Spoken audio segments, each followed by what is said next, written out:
It's time for Twit This Week in Tech. Alex Stamos joins Patrick Beja and Doc Rock. We'll talk about betting on the amount of snowfall that hit New York. Microsoft giving up the keys to BitLocker to the feds, and why I deleted TikTok as soon as I saw the new terms of service. This Week in Tech is next. Podcasts you love. From people you trust. This is Twit.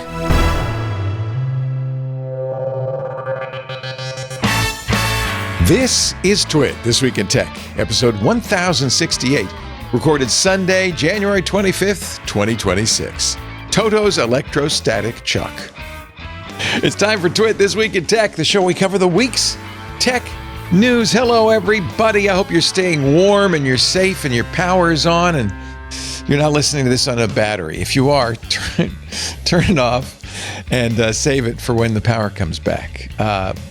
Maybe you don't want to, because we got a great show lined up for you. Patrick Beja joins us from Paris, the host of the Phileas Club and a bunch of stuff in French. Hi, Patrick. Hey, Leo. How's it going? Notpatrick.com if you want to see them all. It's great to see you. Nice to see you, too. Yeah. We almost, I'm not sure we would have been allowed to talk if things had gone differently in the last couple of weeks. My NATO buddy. Happy. Yeah, we're still NATO friends. We're still able to converse. So far. That's nice. Well, actually, we'll talk about that in a little bit, because I didn't realize this, but there was real fear in the EU of a Danish invasion, which would have been essentially a war between NATO powers. Mm-hmm. And I didn't realize how scary that was to people in Europe. But we'll talk about it. Yeah, we can talk about it. Yeah, we'll talk about that. I want to introduce the rest of the panel so they can get in on this. Doc Rock is here. He's in Hawaii. We have not yet declared war on Hawaii, but it is one of the islands we own. we kind of took it by force a little while ago, but true story. Yeah. Hey, Doc. How you been? Great to see you. I feel like I saw you last Tuesday. You did, actually. I hope we're not using up our credits with Doc Rock. Oh God, no! I love it. Hang out here. Good. Doc Rock is, of course, on YouTube, Director of Strategic Partnerships at Ecamm. And we always are glad to welcome Alex Stamos to the microphones. Alex is Chief Product Officer at Corridor.dev, which is a AI security startup. It's great to see you, Alex. Hey, Leo. Thanks for having me, man. I know when I say your name, people go, wait a minute, Alex Stamos. Because, boy, you were at Meta.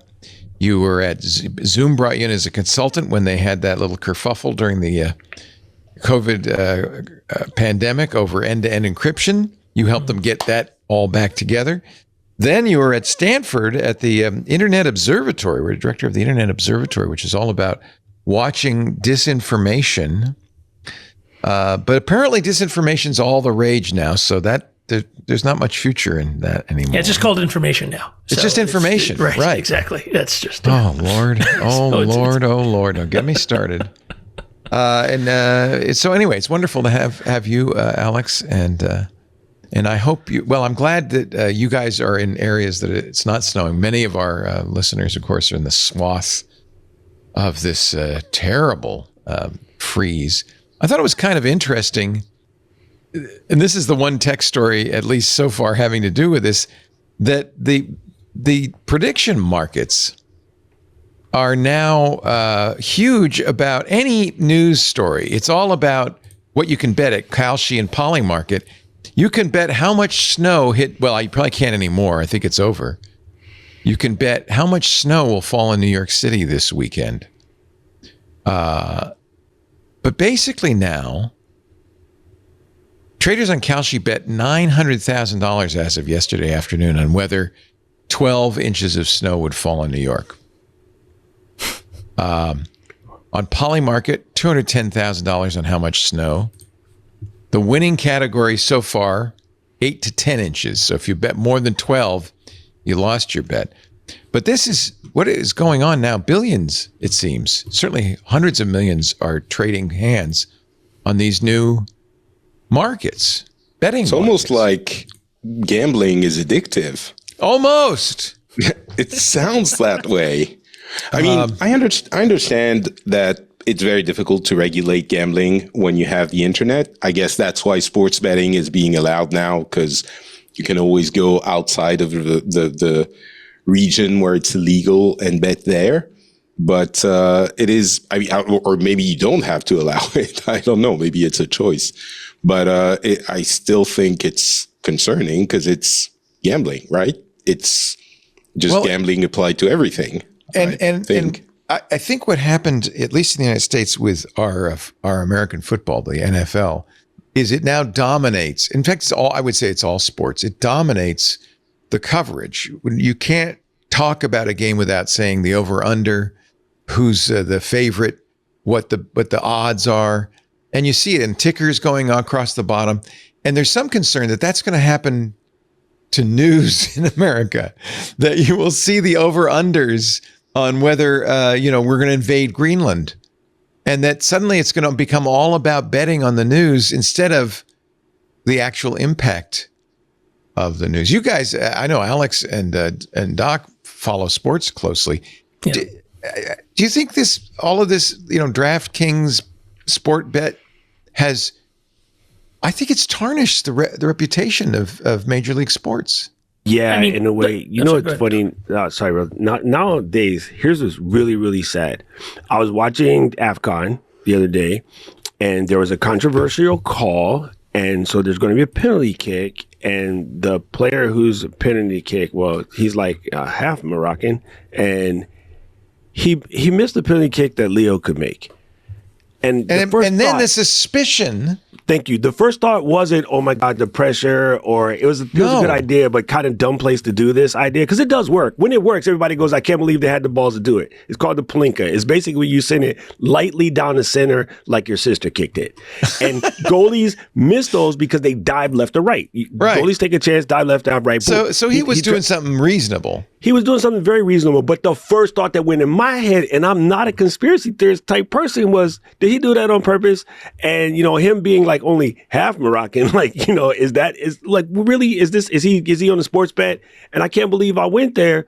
But as a Raiders fan and knowing Tom Brady's cheating, that's the thought that came to my mind. It really is. Alex, you're a Kings fan, I know. I'm a Kings fan and a Cal fan. Cal beat Stanford last night. Really? They had in basketball. The axe goes to Berkeley. Well, right. So the axe doesn't go with basketball. It was football. Unfortunately, the axe is at Stanford. Look, so a little hatchet. There's the famous quote, which I think is attributed to Heinlein. I don't know if that's accurate or not. That every generation thinks it invented sex, and so now every generation thinks they invented gambling. And this is just Gen Z. Sportsbook has always been around, but it was always secretive. Bookies. It was a bookie. Right. Well, so I think there's a couple of differences here, right? We've always had gambling, we've always had gambling addiction, and we've always had gambling scandals, right? Everybody here, or at least you and me, are old enough to remember Pete Rose, right? Oh, yeah. And other scandals that happened. I think the couple things are different here. One, obviously, is with the internet, you don't have to know a bookie in town, or you don't have to go to Vegas, right? So the fact that young men are doing this on their phones all the time and are getting very aggressively addicted can be a problem. The second is the amount of prop bets that happen, right? Like if you're gambling on the outcome of a game in a major sporting league, then there's all kinds of countervailing motivations, right? Like we have, even in those cases, had people cheating. We've had refs cheating. We've had players trying to shave points and such. But at least you've got a bunch of different, in a basketball game, you've got 5 guys on either side. You've got the refs. You have a lot of actors. So it's not easy for one individual person to swing the game. But now with all these prop bets, you've got how much is this person scoring? You've got, how many fouls? And you've got these crazy things outside of sports, right? So you've got, is this person going to say this thing in a call for the quarterly results? You've got how long does the press secretary's, briefing go, right? And so you saw, that Trump's press secretary call her briefing within seconds of a bunch of people making money. And so when you're talking about the actions of one individual for which there's no actual financial benefit for them one way or another. It is so incredibly gameable that I am shocked. I'm absolutely shocked that these platforms are allowing it to be bet on, because the ability for those people to self-deal or for their friends to self-deal is humongous. And the fact that, apparently we live in a time for which nothing matters and there's no kind of regulation, but this is this would normally be called wire fraud, for a group of people to work together to then use inside information for hundreds of thousands or millions of dollars to be ripped off. We just had a scandal in the NBA where people actually got arrested because there are laws around betting around sports, at least, but for all these other prop bets, there seems to be absolutely no regulation at all. So, and to give you some numbers, according to the Financial Times, in early 2024, bets placed on Polymarket and Kalshi were $100 million a month. In November of last year, $13 billion in 1 month. They're betting on everything. As you mentioned, they bet on whether Nicolas Maduro would be captured. Right, and somebody made a last-second bet and made a ton of money. Yeah, so you think about how many people in the military knew. So somebody knew, right? Somebody was sitting there and thinking, well, let me just... And so there's risks. There's all kinds of risks. There's risks to the military. There's risks of getting ripped off. Kalshi is worth $11 billion. They raised $1 billion from Paradigm, Sequoia, Andreessen Horowitz, Capital G, big VC firms in the United States. The owner of the New York Stock Exchange said it was going to invest $2 billion in Polymarket. They're valued now at $8 billion compared to Kalshi's $11 billion. What's interesting is they're calling these financial contracts in order to skirt around gambling laws in many states. Yeah. Yep. So, but this is gambling. Anything. That's so dumb. That's the most surprising thing to me. It is, gambling is illegal unless it isn't in specific places, right? And yes, these kinds of bets would have been considered gambling and would have been illegal until those, first the sports betting apps and now these kind of became allowed, I guess. I haven't been following the legislative process on that. It's interesting. In the United States, the stakeholders in this are Las Vegas and Atlantic City. The casinos of course, don't want online gambling. They've put a lot of money into California. There was a California initiative, a referendum last year to make it legal. They put a lot of money into that to try to keep it from becoming legal because they want the punters to come to Vegas to make their bets. The government doesn't seem to really care that much. The government, like the Commodities Future Trading Commission, which is the regulator that, believe it or not, is responsible for these Polymarket and Kalshi, don't really care that much. It's the casinos that care.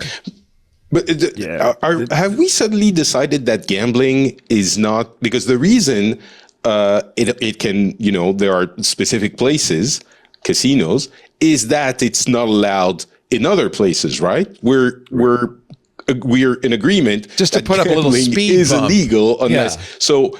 How come no one is mentioning that this is gambling and maybe we shouldn't be all of a sudden it's everywhere? People are. So there's multiple lawsuits happening, and effectively there's a bunch of fights happening under state law. There's a bunch of lawsuits. There's a lawsuit from Nevada's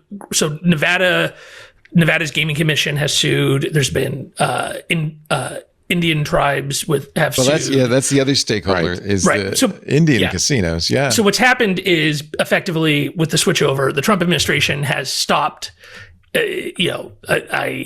prosecuting stopped prosecuting, right? So the federal regulators have stepped back and U.S. attorneys have stepped back. That's not going to last forever, right?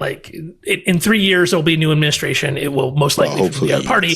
And I think you're an optimist, aren't you, Alex? I am. So I'm not going to be a doomer. There's all these blue sky doomers who are we're never going to have another election or whatever. That's not true, right? It is coming. There is going to be a massive change here in the United States. And I think it will be significant. There will be and I think the tech people who are aligning themselves with the current administration so hard are they're going to hurt themselves, and honestly, they're going to hurt tech overall. I think like this is make like a when I talk to people here in U-turn. Silicon Valley, Alex, they're going to make the same U-turn they made 2 years ago. Yeah. It's like, They will turn so fast the bits will fly. we're going to get woke again. yeah, but I think this is I think it's going to be very hard this time. I mean, this is my fear is that, and for folks like this, I think it's great for them to be smushed, right? And like, I don't mind like, for things to like snap back on things like cryptocurrencies and stuff, right? Like, what I am afraid is for tech overall is that they're like the relatively small number of like outspoken venture capitalists and other douchebags who have like backed this current administration are going to poison the well on like American tech competitiveness for a decade by basically turning a huge chunk of the American populace against like, because a handful of people who stood in that line at the inauguration are going to make people think that that's all tech people. When like the median tech even executive who lives in San Mateo or Santa Clara County is effectively like a West Wing liberal, right? But that's not who you hear from, and that's not who you see on I can tell you that looking at it from here, we are not seeing that. Right, that's not what you see. That's not what you see, because you see from like the handful of really loud people. Yeah, exactly. It's not just really loud people. It's Tim Apple. It's Sundar Pichai. It's CEOs who rightly or wrongly think we've got to play ball with the current administration, or it's sad, but we're going to get put out of business. They kind of have no choice, and that's the part that sucks. Because I know for a fact that he's probably technically not even in that camp. But I mean, he has too many. He has personal things that are completely against the administration. But he got to make the company afloat. He got to take care of stockholders. The thing that's upsetting me about the gambling thing right now is they are preying on the people who feel that the financial situation is never going to get better. And whenever the financial situation doesn't get better, people try to take gambles. Now, these gambles are talking about, they got dumb stuff like who's going to win the next presidential election. We haven't even picked candidates yet, but they got like, J.D. Vance versus Gavin Newsom. You want a dumb one? Betting that Taylor Swift will be pregnant by March is one of the big saw that bets. one. I wanted to say Kelsey. Oh my God, Kelsey. They heavily advertise on IG. So if you're on IG, you see this stuff, and I'm like, these bets are super stupid. But the thing is, and coming from being East Coast in the hood at the time, when the money gets bad, people start doing quote unquote illegal things to try to get the money. Then the Reagan administration decided to lock all of us up for it, right? While, Tom Cruise gets caught with a little small bag of the, booger sugar, and he goes to rehab. Take that same booger sugar and turn it into crack, which is 1/10 the amount, and put it in the hands of somebody on my side of the fence, and it's 20 years automatically. Yeah, that's right. And so they're preying on people being down in their money right now, and this is no different than what the crack situation was back in the day. It just doesn't seem as painful. But trust you me, it's painful. There are kids right now, they're wasting their college fund. There are parents right now that are taking wild swings and they're losing. And it's not only is it addictive, it's highly destructive. And then you know what you do to recover your money after this? You call the local person in your neighborhood that knows how to get money the way my neighborhood got money. And then you get worse in debt. Yep. And the VIG kills you. 100%. This is really bad. Yeah, it's gonna ruin lives, and the pushback. I thought this was going to be a nice upbeat way to start the show.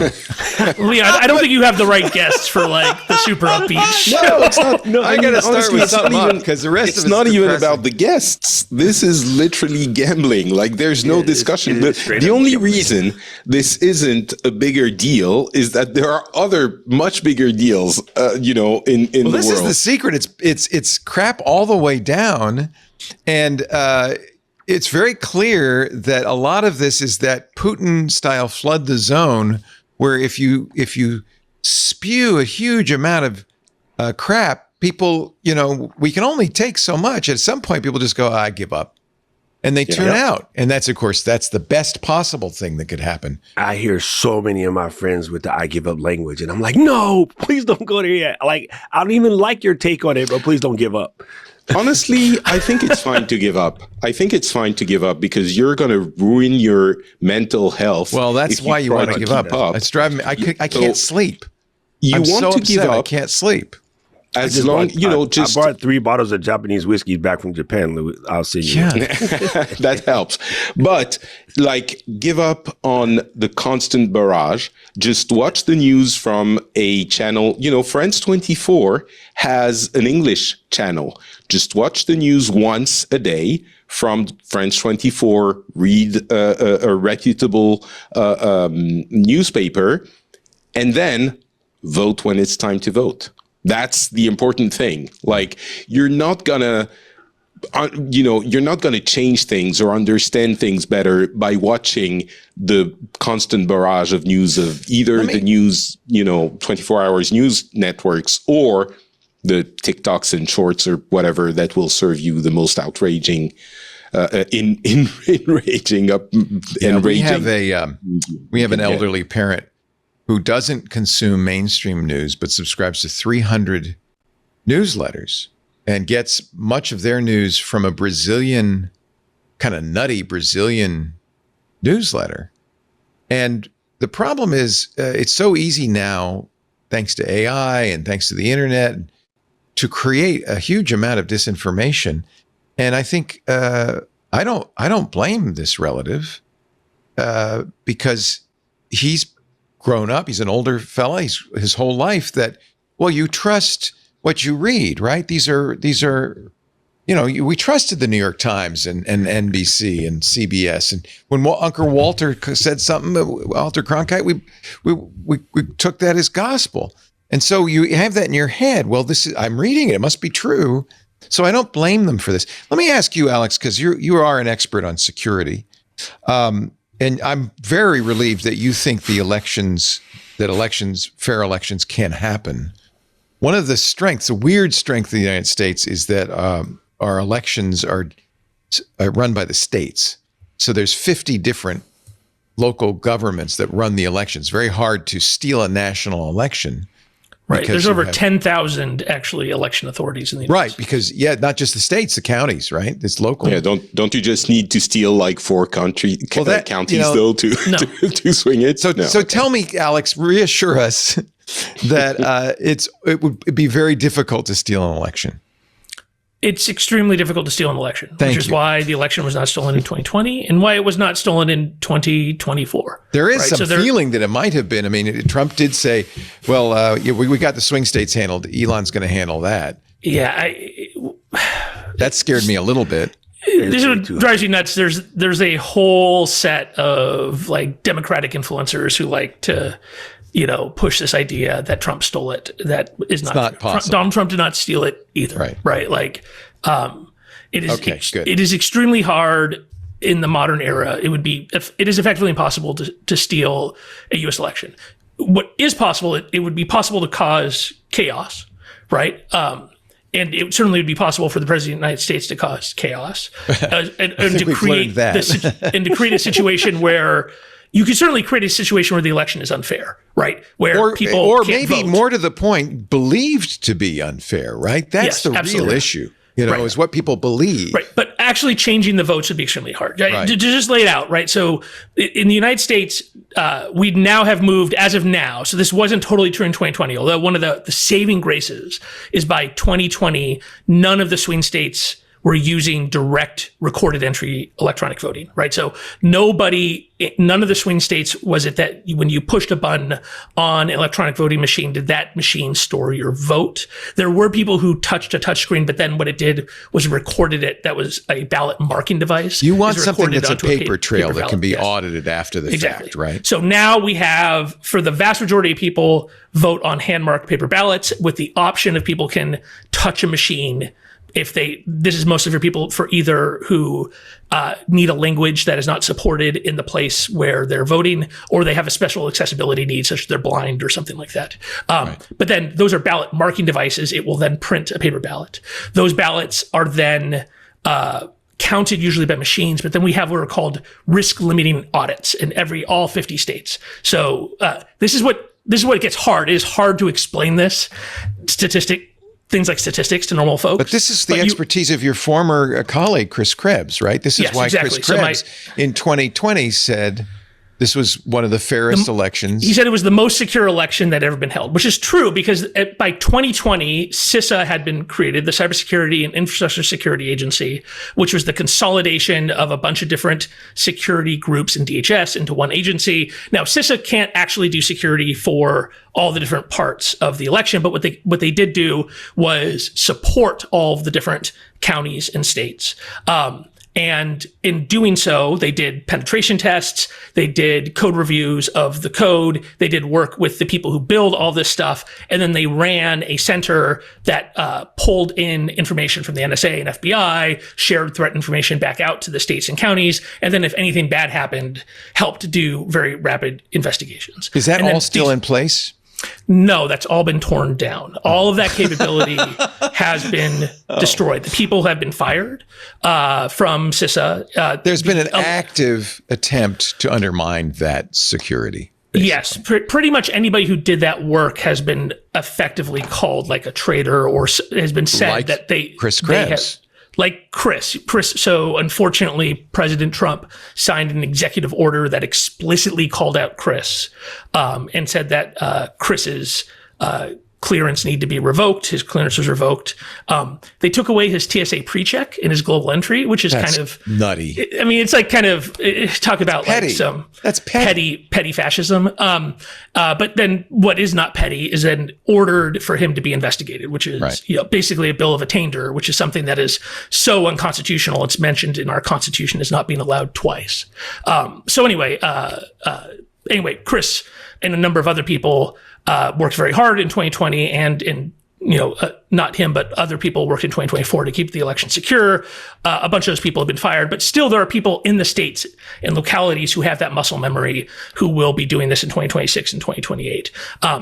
It's just basically impossible to straight up steal an election.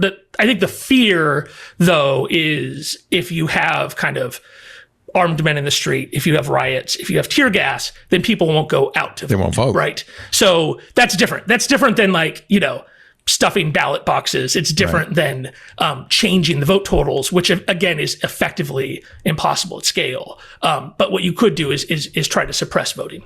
Part of the problem also is that our elections are very close, and they have been for decades.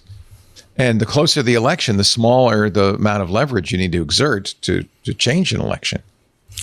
Yeah, and the other issue that everybody's always afraid of is the, as everybody here knows, is actually the Americans voting for our president directly. It was not how we did it, right? No. Like George Washington was not elected by the American people; he was elected by the First Continental Congress, and that then persisted in the creation of the Constitution in 1792 and such, and that, Congress came together and put, the Electoral College and such. And so the direct election of the Electoral College was something that was kind of, added on later. And so, we have these weird systems for like, hey, if the states can't figure out who their electors are, what do we do? And this ended up in, I think it was 1873, in this really bizarre, it's only happened once in our history, but this really bizarre outcome where then the House of Representatives effectively had to decide who the president was going to be. And that's what ended Reconstruction after the Civil War, and ended up being really bad for our country in a number of ways. And so I think that's one of the real fears, is if you cause enough chaos, if you cause lawsuits in every single state, that you're able to throw it to the House of Representatives, which then does not vote based upon the population. It votes, each state votes as a block, and it's just a bizarre part of our Constitution that should not be written the way it is, and it's only worked that way once, and that would be a extremely undemocratic in an outcome that would not be accepted, I think, by a huge number of the American people. Well, I kind of wish you had stopped at "it's impossible to steal the election" like 10 minutes ago. That's it. Yeah. That's it. It's going to be fine. It's going to be fine. Yeah. It's what's interesting, of course, Patrick, is that the rest of the world cares very much what happens here. This impacts everybody. It's not just us. Yeah, of course. I mean, we were talking just before the show. I was saying that when we were thinking that I think if we were to vote on what is it, Kelsey or Polymarket? Like, is the American military actually going to enter Greenland's, not space, but territorial waters? It would probably be relatively low, but we can't act like it's impossible. Right. So obviously we think about it, we talk about it. Well, one of the ways you keep that probability low is by being strong. I mean, this is the lesson learned in World War II. Well, it's 26% right now. Will the U.S. acquire part of Greenland? So if you want to, that's pretty low. Listen, I mean, that's surprisingly low. It is not going to happen. It will be World War III before. If you believe it, you can put your money where your mouth is right now. But then what would you spend it on? Start gambling. I wouldn't have it. But so, it's things like we start talking about the fact that you should have a rechargeable AM radio just in case. I mean, this was is this not what just people in France were doing? They were no, like it's me and my nerdy tech friends. Oh, okay. But we realize that we don't have copper cables for phone lines anymore. We don't have TVs with antennas to get the news. So if something happens, it's not just an open conflict with the United States, but if there's something happens, if there's a bomb, if there's anything, you can't get communications with anyone. So you probably do need an AM radio to at least get some information about what's happening. But more seriously and more tech related, I think what a lot of people have been thinking about is that we need at least failovers, like backups on all the systems that we use that are provided by American companies like Microsoft, Google, Apple, everything. And so even if you don't switch everything over to, let's say, Proton or one of those, I think a lot of people, especially in infrastructure and critical infrastructure, they will switch over. But a lot of companies might want to have a system ready to go up very quickly if things go bad, because even if there isn't an armed conflict, if at some point something happens and the American, the Trump administration decides American companies can't do business with France or some of them, or it's very unlikely, but if it happens, then you're in deep doo-doo. So you need to be ready. And that's the kind of thing that we wouldn't even have considered a year ago. It would have been like pure fantasy. And now you remember what happened with the International Court of Justice, and what was the name of the gentleman? He had his Outlook email revoked. Oh, yes. After the investigation and that's right. Pronouncement. The issue was Microsoft's servers. Yeah. Right. And so that was a shock in Europe. It was like, okay, then it can happen. And we can't be using American services for critical infrastructure. So I think relatively quietly, a lot of administrations have been slowly moving towards either open source or European-based services. Headline in Friday's Wall Street Journal: Europe prepares for a nightmare scenario. The U.S. blocking access to tech. Yeah. Trump's Greenland threats inject urgency into region's efforts to reduce its reliance on American technology. If there's anybody who blocks it, it's actually most likely to be the European Commission, right? Because we're actually in this weird legal place post the Schrems II decision by the European Court of Justice, where there's supposed to be an agreement between the European Commission and the United States that was negotiated by the Biden administration. And then the Trump administration just kind of dropped it a little bit. And so the tech industry is on this precipice where, the Trump administration is supposed to be, at the same time, there's supposed to be fair dealings of saying, yes, we will respect the privacy of Europeans and we will help American companies do that by agreeing to a set of rules by which we will respect the privacy of European citizens if it sits in American data centers. We're also threatening to invade Greenland.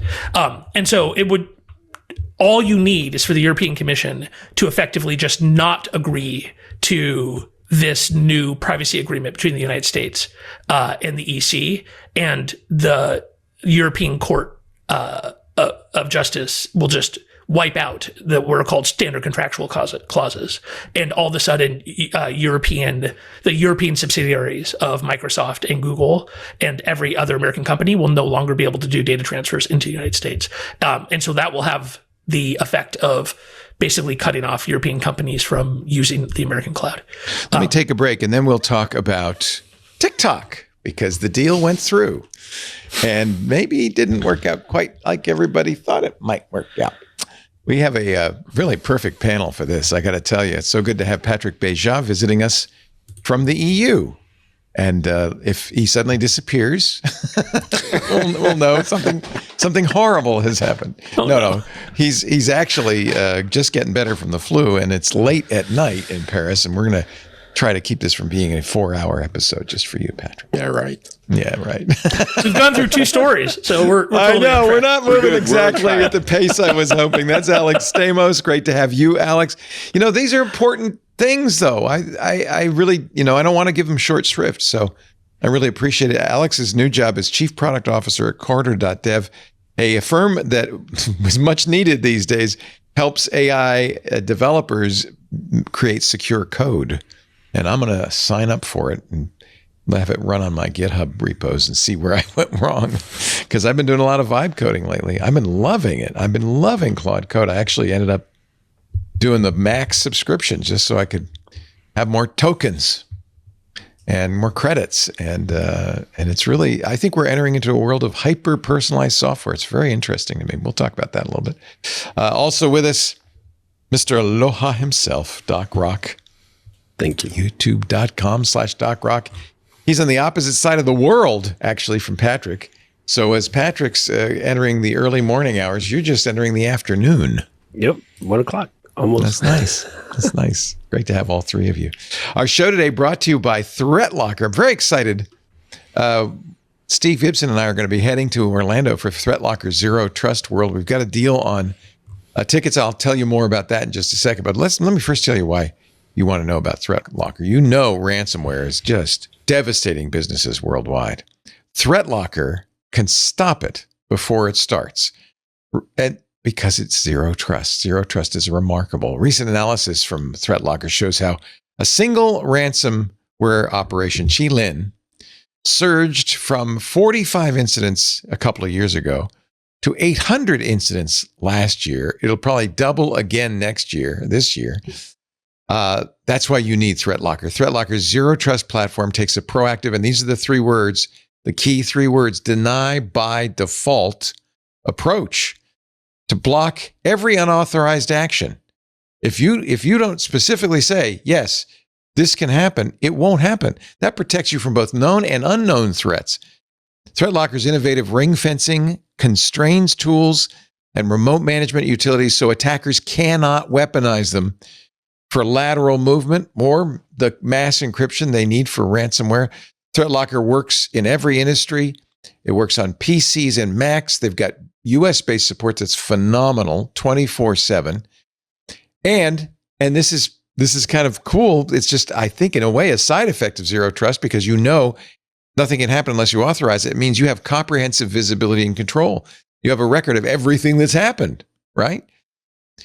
Listen to some of the people using ThreatLocker. Emirates Flight Catering. This is a global leader in the food industry, 13,000 employees. They cannot afford to be down for 1 minute. ThreatLocker gave full control of apps and endpoints, improved Emirates Catering's compliance, and delivered seamless security with strong IT support. The CISO of Emirates Flight Catering said this, quote, "The capabilities, the support, and the best part of ThreatLocker is how easily it integrates with almost any solution. Other tools take time to integrate. With ThreatLocker, it's seamless. That's one of the key reasons we use it. It's incredibly helpful to me as a CISO." Any enterprise that can't afford to be hit by ransomware, I guess that's everybody, but can't afford even to be down for a minute, can benefit from ThreatLocker. JetBlue uses ThreatLocker. They have to fly, right? Heathrow Airport, which has in the past had problems, they've turned to ThreatLocker now to make sure that the airport operations are flawlessly, continuously available. The Indianapolis Colts use ThreatLocker, the point of Vancouver. I can go on and on. ThreatLocker consistently receives high honors, industry recognition from G2 for high performer and best support for enterprise in the summer 2025 ratings. PeerSpot ranked ThreatLocker number 1 in application control. GetApp's best functionality and features award in 2025. Find out more about ThreatLocker. Go to threatlocker.com/twit. Get a free 30-day trial. Learn more about how ThreatLocker can help mitigate unknown threats and ensure compliance. Threatlocker.com/twit. I am excited. We're going to go to Zero Trust World, their annual conference. It's in Orlando this March. And if you want to come out and see Steve and me, we're going to do a special presentation on the first day of the event. We've got, for a limited time, a special offer code for you. ZTW Twit 26. That's Zero Trust World, ZTW Twit, This Week in Tech 26. You'll save $200 off registration for Zero Trust World 2026. We'd love to see you. You'll get access to all sessions. You'll get hands-on hacking labs, meals. There is an after party that's legendary. The most interactive hands-on cybersecurity learning event of the year. It's March 4th through the 6th in Orlando. Be sure to register with our code ZTW Twit 26, and we will see you in Orlando.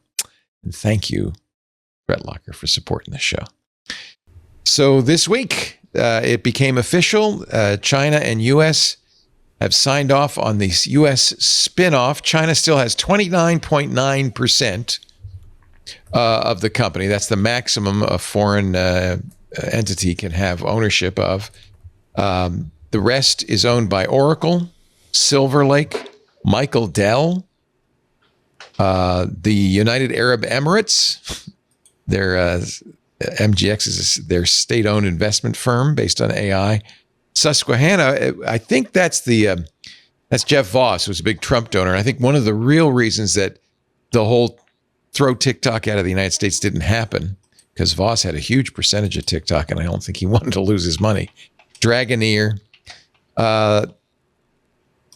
This meets the final deadline, the extension, which has been going on since the law requiring TikTok to be sold was passed and signed into law in 2024. The Supreme Court affirmed it. No one knows how much was paid. It's not clear. But I did note that as soon as I signed into TikTok, I got new end user agreement that I had to agree to. So I didn't, and I deleted it.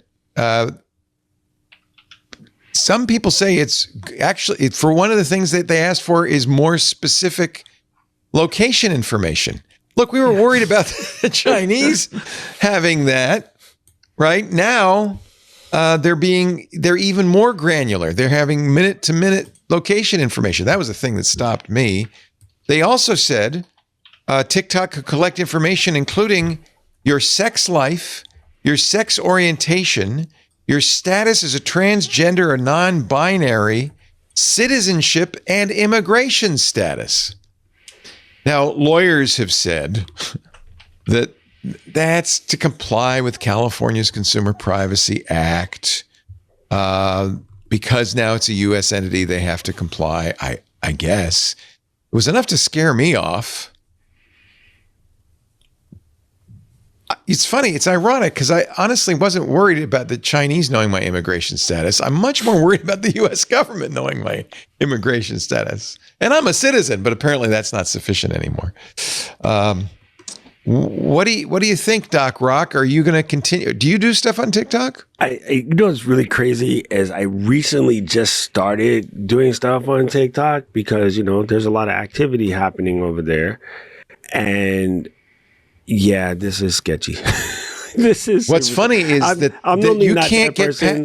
you can't get past the agreement to cancel your account. You have to agree to it before you can cancel your account. So I was just checking to see if I had the pop-up. I didn't get the pop-up yet, but I know some friends that got it yesterday. Oh, I got it immediately. Oh, it's just wild. So I declined and deleted it. Alex, am I crazy? I mean, we've been talking about this for more than a year. I remember when you were on, you said, "Yeah, no, TikTok is a threat."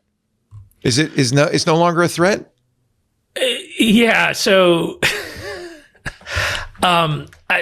so my position always was that of all the Chinese companies, TikTok was never the biggest threat. I've always been much more concerned about WeChat because WeChat actually carries conversations that are important, and it is very much not end-to-end encrypted. And there's evidence that the Ministry of State Security effectively uses WeChat as a massive surveillance tool. And there's very few Americans that use WeChat, but it is used by Chinese. A lot of Chinese Americans, a lot of Americans of Chinese descent use it because if you have any family that speaks Chinese, you use WeChat. So it is used as a tool to kind of spy on the greater Chinese diaspora. But that being said, there was some risk from TikTok, but a lot of that risk had been, pushed down a little bit through the mechanisms of Project Texas and the creation of this. Oracle was hosting the data in the United States. Yeah, TikTok, U.S. Data Security, LLC. Yeah, exactly. Yeah. And they, and so there's a lot of things to say here. One, there was a law. That law was just straight up ignored, right? The Trump administration basically just said, you don't have to follow this law. There was no mechanism in that law. Do you remember it was roughly a year ago, right before the inauguration, TikTok went offline. They said, and that was what was supposed to happen because they were not following the law. There was a mechanism for one extension, I believe, to be given. But to do that, you had to have been on the verge of a deal. And the administration did not do any of the stuff they were supposed to do for that. So one, we just kind of just blew through the law. Laws don't matter. So that whole thing's been crazy.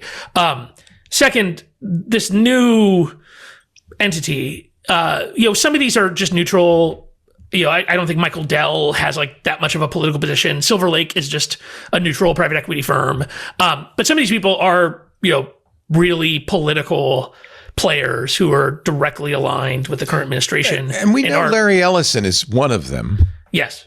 Who is absolutely like twisting, as we know, CBS in a political direction to make the president happy.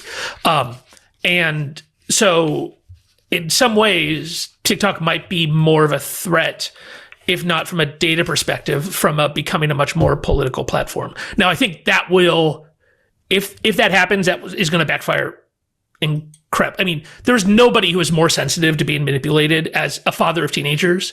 The idea that you can think that you could try to manipulate 15-year-olds. if you're like a middle-aged person, you're like, I'm going to manipulate the idea that Larry and David Ellison are going to be able to manipulate teenagers and get away with it is just ridiculous. They're going to sniff it out. Making, given instantly. The current climate in the United States, that they say we will collect your immigration status. So they're not directly collecting it. I think there's a couple of things going on here. One is when you're a social media company, one of the real challenges is that people upload everything. So I saw this at Facebook. I never worked for Meta, right? I was at Facebook. And Facebook, when I was there, got sued for all these situations where there'll be laws of you have to protect this kind of data, like pregnancy data. Okay, did Facebook ever want to know people's pregnancy data? No.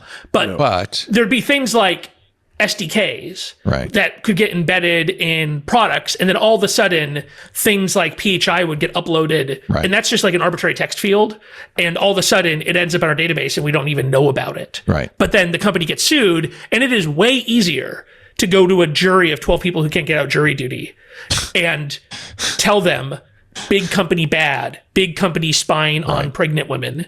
And then the defense attorneys are like, no, this is an arbitrary text field and it's a JSON field. And, Facebook didn't know. Yeah, you're going to lose. So it's sensible trial. If you're TikTok if you're the lawyers, it makes sense because the law says, especially in California, that these are the sensitive things. And so TikTok basically has to say, we might know these things about you because TikTok allows arbitrary stuff to be sent up. Yeah.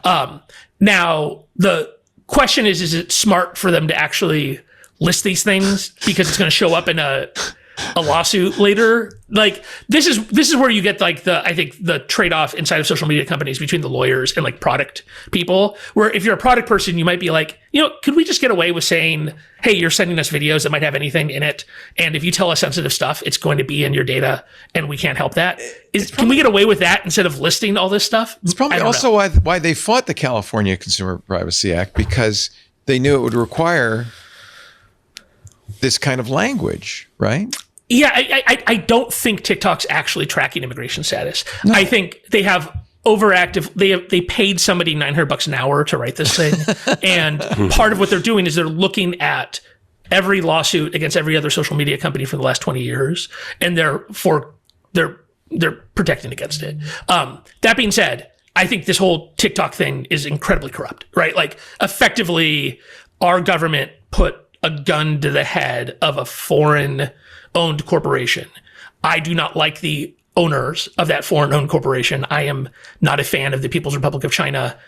I have a child who is learning Chinese, and he has to go to Taiwan to do that because I have a file probably with the ministry. I know I have a file with the Ministry of Security. He couldn't go into the... Right, he can't go there. So, fine, Taipei's great. I want him to visit while it still exists. Yeah. And so, anyway, like, I'm not a fan of the old owners, but we put a gun to the head and stuck them up and then transferred ownership of it to the political friends of the current administration. It's just straight up gangster capitalism. It's the second part that's a problem. It's who it was transferred to that's the problem, because I think the issues that were listed with the Chinese ownership of TikTok were substantiatable. Like, it's not, maybe you could have discussed how real it was, but the question of, especially maybe the data issue is a little bit overblown because data is being sold and bought in the US anyway.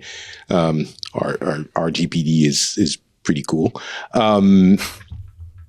The issue of the influence with the algorithm, I think, is a very serious one. And the idea that a foreign entity is so embedded into the culture of another country that it could influence cultural trends and political decisions, I think is a serious security risk. So transferring the ownership, either, I mean, you could ban it, or you could transfer it to a neutral party where you're a little bit more confident that it's not going to have this kind of undue algorithmic influence. I think it makes sense.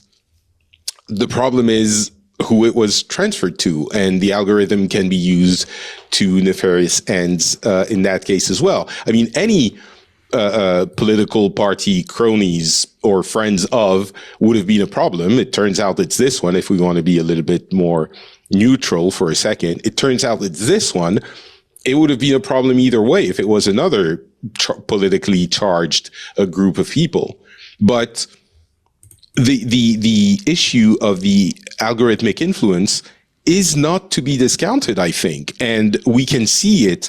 I mean, we've seen it. I think it was last year, an article about Taiwan and how the youth in Taiwan is having its view of the Chinese model changed through, it was a long article. I talked about it a few times, but it was influencing the way the youth in Taiwan is looking at China.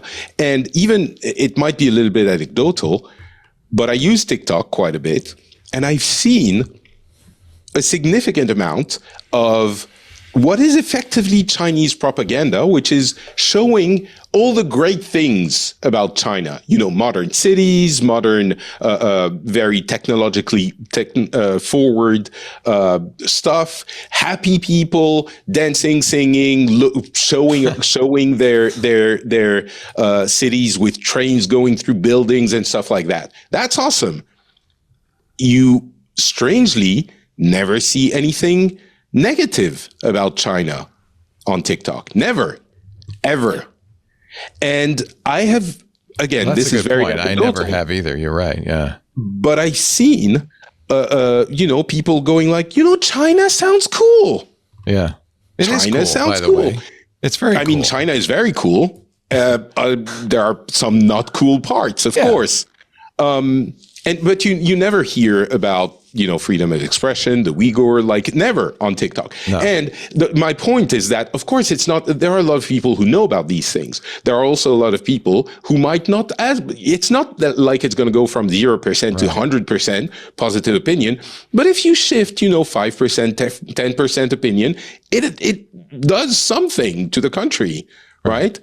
So, well, we don't have to worry about it. It's very easy anymore. to discount that aspect of it, and the algorithmic influence should not be, thrown out. I feel bad because as I've mentioned before, my son based his career on TikTok. He's now on Instagram as well, and so is a little bit insulated against it. But he still posts regularly on TikTok. I don't like how I actually got rid of Instagram too. I think I just don't want to have either one of them foisting any point of view on me, and X as well. I don't think you're the target. True. I mean, X has become just terrible. Right. It's just like race war every day, right? Depending on, what drives me nuts is there's still like a group of AI. There's great AI stuff on X. I kind of miss that. But the political discussion has become just completely dominated by bots and plus Elon forces every post of his. Threads. Sorry. Yeah. The alternative became Threads. And the funny thing about Threads, while they try to gain traction, is there's so many posts which are just there to like absolutely rage bait you. I mean, like, isn't this social now? But I mean, it's the low hanging fruit rage baits that you easily bite into because you think it's a real question, and then sometimes you look at it and go, "Wait a minute, this question is so stupid. This is actually put here just to get engagement bait." So it's different from rage baiting. Let me put it that way: it's engagement baiting because I'm going to say something stupid so everybody can tell me that I did it wrong. And you're getting engagement. And so that elevates those accounts. And so they keep going. And then all of a sudden they kick in the rage bait. So they're actually smart enough because they're building this sort of attention graph by saying dumb stuff. There are people, Leo, that's going to crack you up. There are people still arguing about how the Magic Mouse is terrible because you charge it from the bottom. And we all know that in the time that I've been having this freaking brain fart, I could have plugged in my mouse and got 9 more hours of charge out of it. Literally in 90 seconds of charge, you can get a whole full day. So it was dumb, but it was never a real problem. You know what I mean? It's kind of like me. I'm dumb, but I'm not a real problem. Yeah. And it's like, bro, like you guys are still arguing about this and it's hilarious. So if you just want to be entertained, now the new thing on Threads is how come all the 40-year-olds are on Threads? Oh, those are just great. And the comments are glorious. And the best comment was, well, I'm here so I can show you how to spell 40-year-olds because they did it wrong. On purpose. More than likely, yeah. On X, if we go back to policy and European policy, a lot of people are calling for administration to leave X, which they haven't yet, because you need the audience that you're talking to, but a lot of people are, especially with the latest, AI, deepfakes and what's it called? Nudes. This has been a nudification. Huge issue. And so a lot of people, but interestingly, an argument against Blue Sky was that if you try to talk about AI on Blue Sky, you get murdered. Right. Like it's the anti-AI and so crowd. As Alex was saying, if you want to have an interesting conversation about AI, you can't do it on Blue Sky. It's impossible. Like you get pushed off the platform immediately. Yeah. I've tried to have conversations on Blue Sky, and it's like if you step off the orthodoxy, it becomes you get dogpiled there too. I don't know. I try not to use social media too much anymore. I think that's the bottom line. It's just get off. I'll do like long form stuff like this because you get to talk with nice people and you get to share. And if you disagree with somebody, you can try to play it out over 5 minutes. And you don't have the context collapse that you do. Right. Well, you're talking to real people for one thing. Well, who knows who you're talking to on X? Yeah, and I think like that's, somebody is going to create the 100% real social network, right? Where, everybody has a verified identity and content is is created on the device, does not come from CapCut. There is an argument, though, for anonymized posting. For instance, Of course. there is an Instagram account, which ICE has been desperately trying to unmask, that posts videos of ICE arrests. And ICE wants this, John Doe, and they've been turned down again and again. The courts have said no. Instagram has said no. There is an argument that there are sometimes you do need anonymity. So a fully real social network, I don't know. I mean, I would join it because I'm not. I think it would be both. I think you absolutely do need anonymity, and those exist. And I'm very they exist in heartened. spades right now. Yeah, I'm very heartened to hear that Instagram has refused to identify the account. I would have thought they would have folded. So I guess I'm wrong there. But a real social network. Interestingly, Sam Altman saw this coming. Do you know about World? WorldCoin? Yeah, WorldCoin, the orb, right? The iris orb. It essentially, but he saw it coming, but doesn't it? The fact that you're giving them your iris information, which is unchangeable, you're not giving it. The idea is like you're verifying it. Like he's right in that what you're going to do is you're going to have to push all this stuff into secure hardware that verifies you end to end. Yeah, but I think it's a brilliant idea because we do need authentication. Is the thorniest issue. It's the issue behind online voting. It's the issue behind shopping. It's the issue behind commerce. Being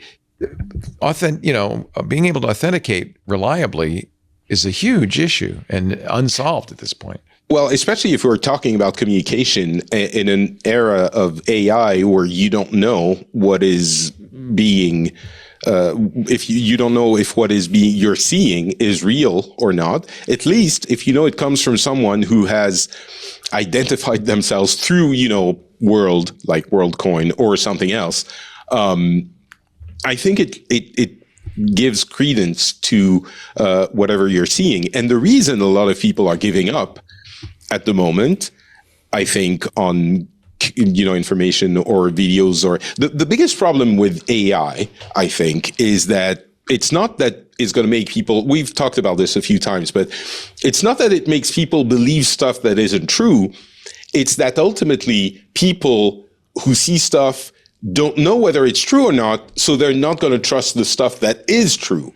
And they're going to go like, I don't know if it's true or not, whatever, and it doesn't matter. So if you get a social network or a way to engineer trust, I think that has value. It doesn't mean that it fixes everything, but a social network where you know who you're talking to and you know that it's them and you trust them, it has value. Obviously, it doesn't mean that everyone's going to trust everyone else, but I think it would be an interesting thing to try, at least. This is the story from Ars Technica. DHS keeps trying and failing to unmask anonymous ICE critics online.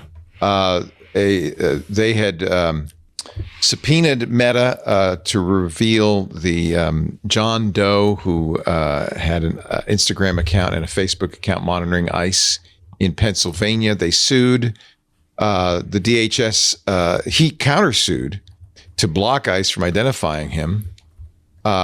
He says those summonses to Meta infringed on core First Amendment protected activity. DHS fought his motion to quash, but eventually gave in on the 16th. They abruptly reversed course and withdrew their summons from Meta. So that's where it stands right now. But I doubt that will stay that way. Well, I'm glad to see. I mean, I know some of the people who used to have these fights, and I know they're still at Meta, and so I'm glad to see there's still some people there who are willing to have these fights. Yeah. And a bunch of them are ex-DOJ folks. I know for a fact that they are very sad of what's happened to the Department of Justice. Yeah. Yeah, well, it's become a personal law firm for the presidency.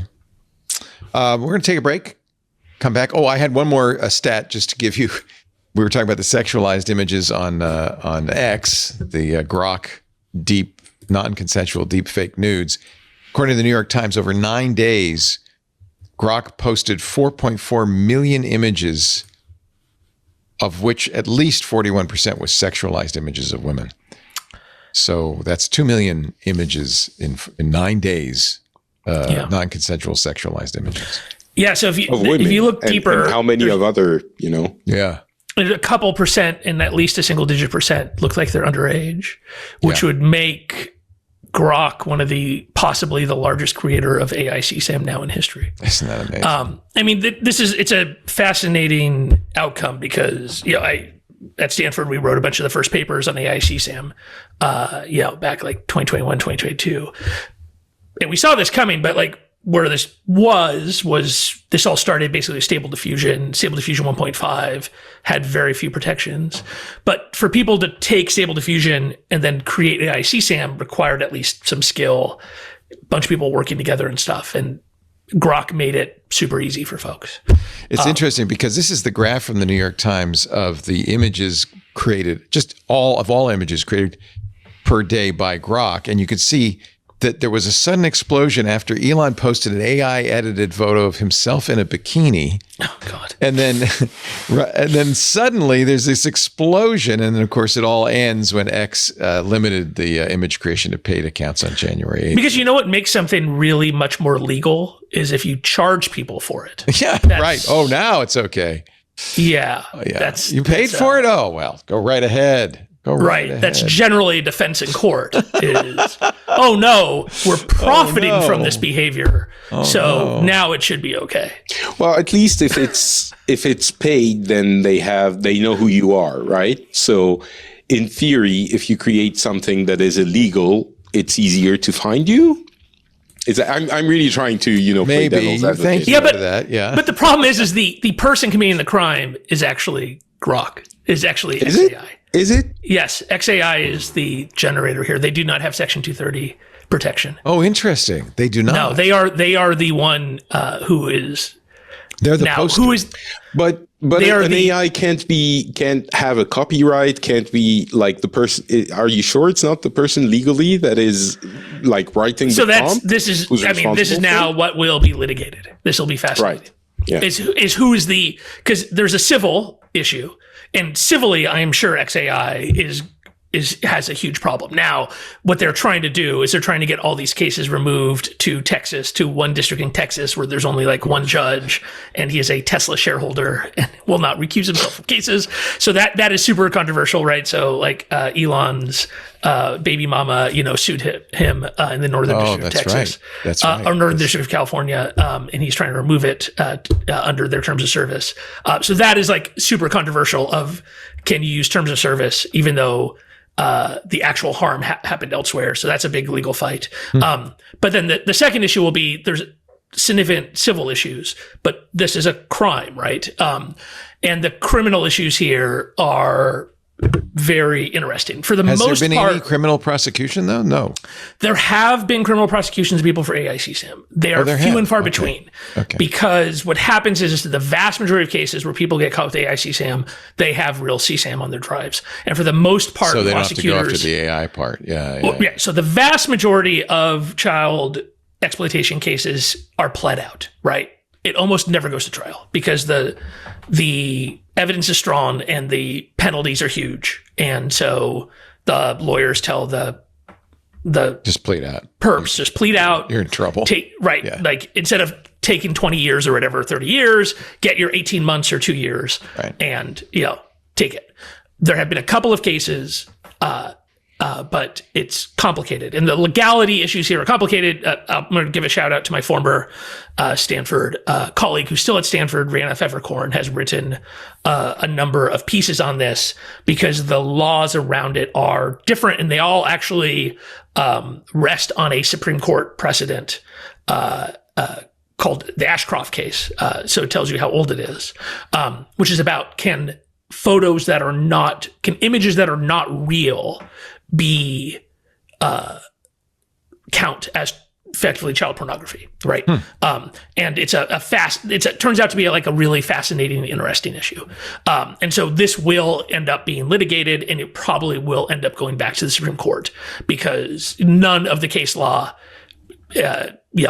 all of the case law predates diffusion models, right? Like deep learning upsets all of this, and you're talking about images that are not real, but they're based upon real folks. In this case, we're talking about images where you start with a real image, but you're modifying it so they are the faces of real women and real girls, but then they're modified using diffusion models. So like it's super complicated. But who is the one who's going to be punished is a big question, both criminally and civilly. But there is what we know for sure is multiple courts have ruled that AI companies do not have Section 230 exemptions here because one, of the criminal side, but also they are not just posting content. X is not just posting content that was created by somebody else. They are creating the content themselves. Oh, very interesting. Yeah. Because X is now owned by XAI. Yes. Right. Very interesting. And so it is going to be, this is going to be a big deal. They really screwed up here. This will last for a long time. And these cases are going to last a lot longer than the Trump administration. There's also these cases are going to happen in states, right? So they'll happen in state court. They'll try to remove it to federal court and move it to Texas. They're not going to be, you got a bunch of state attorney generals. And so what's happened is X has opened themselves up to a bunch of state attorney generals who do not like Elon Musk. And so that was not a good move. And the civil side is going to be on par with, someone trying to go after, say, Colt or Sig Sauer, whatever, after some sort of, weaponry incident. The civil side, they go after the manufacturer. Did the gun commit the crime? Yeah. Yeah. I was trying to use that word because of it also might lead, in Europe, it's become a big deal. Ofcom in the UK might completely ban X. But it's also reasonable because the Notifier apps, we've seen them get banned by Apple and Google. Why didn't Apple and Google ban X at the or at least Grok, right? We all know why. We know why, because they're afraid of Elon and they're afraid of him calling Trump and then having Apple and Google punished. But I think it's important to say, because I've seen a lot of people saying, but why didn't Tim Cook and why didn't Sundar Pichai? And we know why. And that's what those article means. Elizabeth Rapato and The Verge called them cowards. They said, they're cowards is why. But it is, you're right. We should lay out here that this company, we thought this was a line that could not be crossed, and this line was crossed. Apparently, according to Bad Rod in our Discord, our Club Twit Discord, even text and hand-drawn images can be considered CSAM under Canadian law. So I'm not that Canadian law informs American law, but that's interesting. You can have a hand-drawn image that would still be considered CSAM. Well, even the text part, because I guess a lot of the when you hear it all the time on the news, or when you watch my dude from NBC, Catch a Predator back in the day, it would be the text messages, right? It would be the chats that would get a lot of guys in trouble. So if text count, and that means electronic text as well as handwritten text, that sounds like logical, I guess. I was on the jury for one of those To Catch a Predator cases.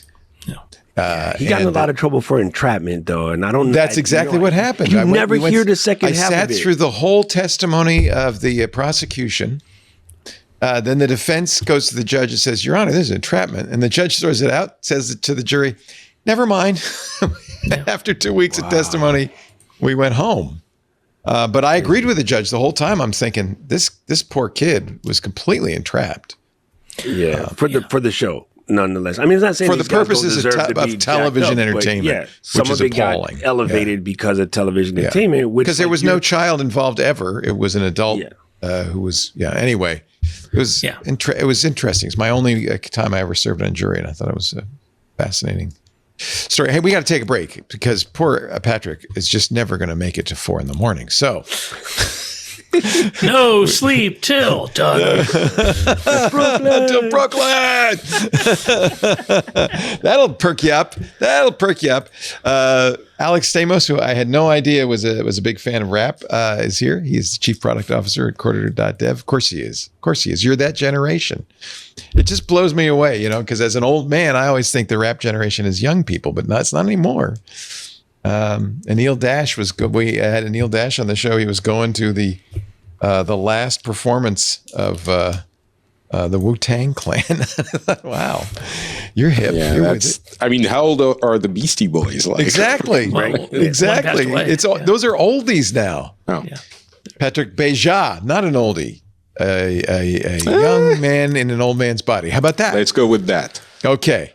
from notpatrick.com. And Doc Rock, always a pleasure to have the good doctor on from youtube.com/Doc Rock. And Ecamm. Our show today brought to you by Meter. Meter was started by two network engineers who felt your pain.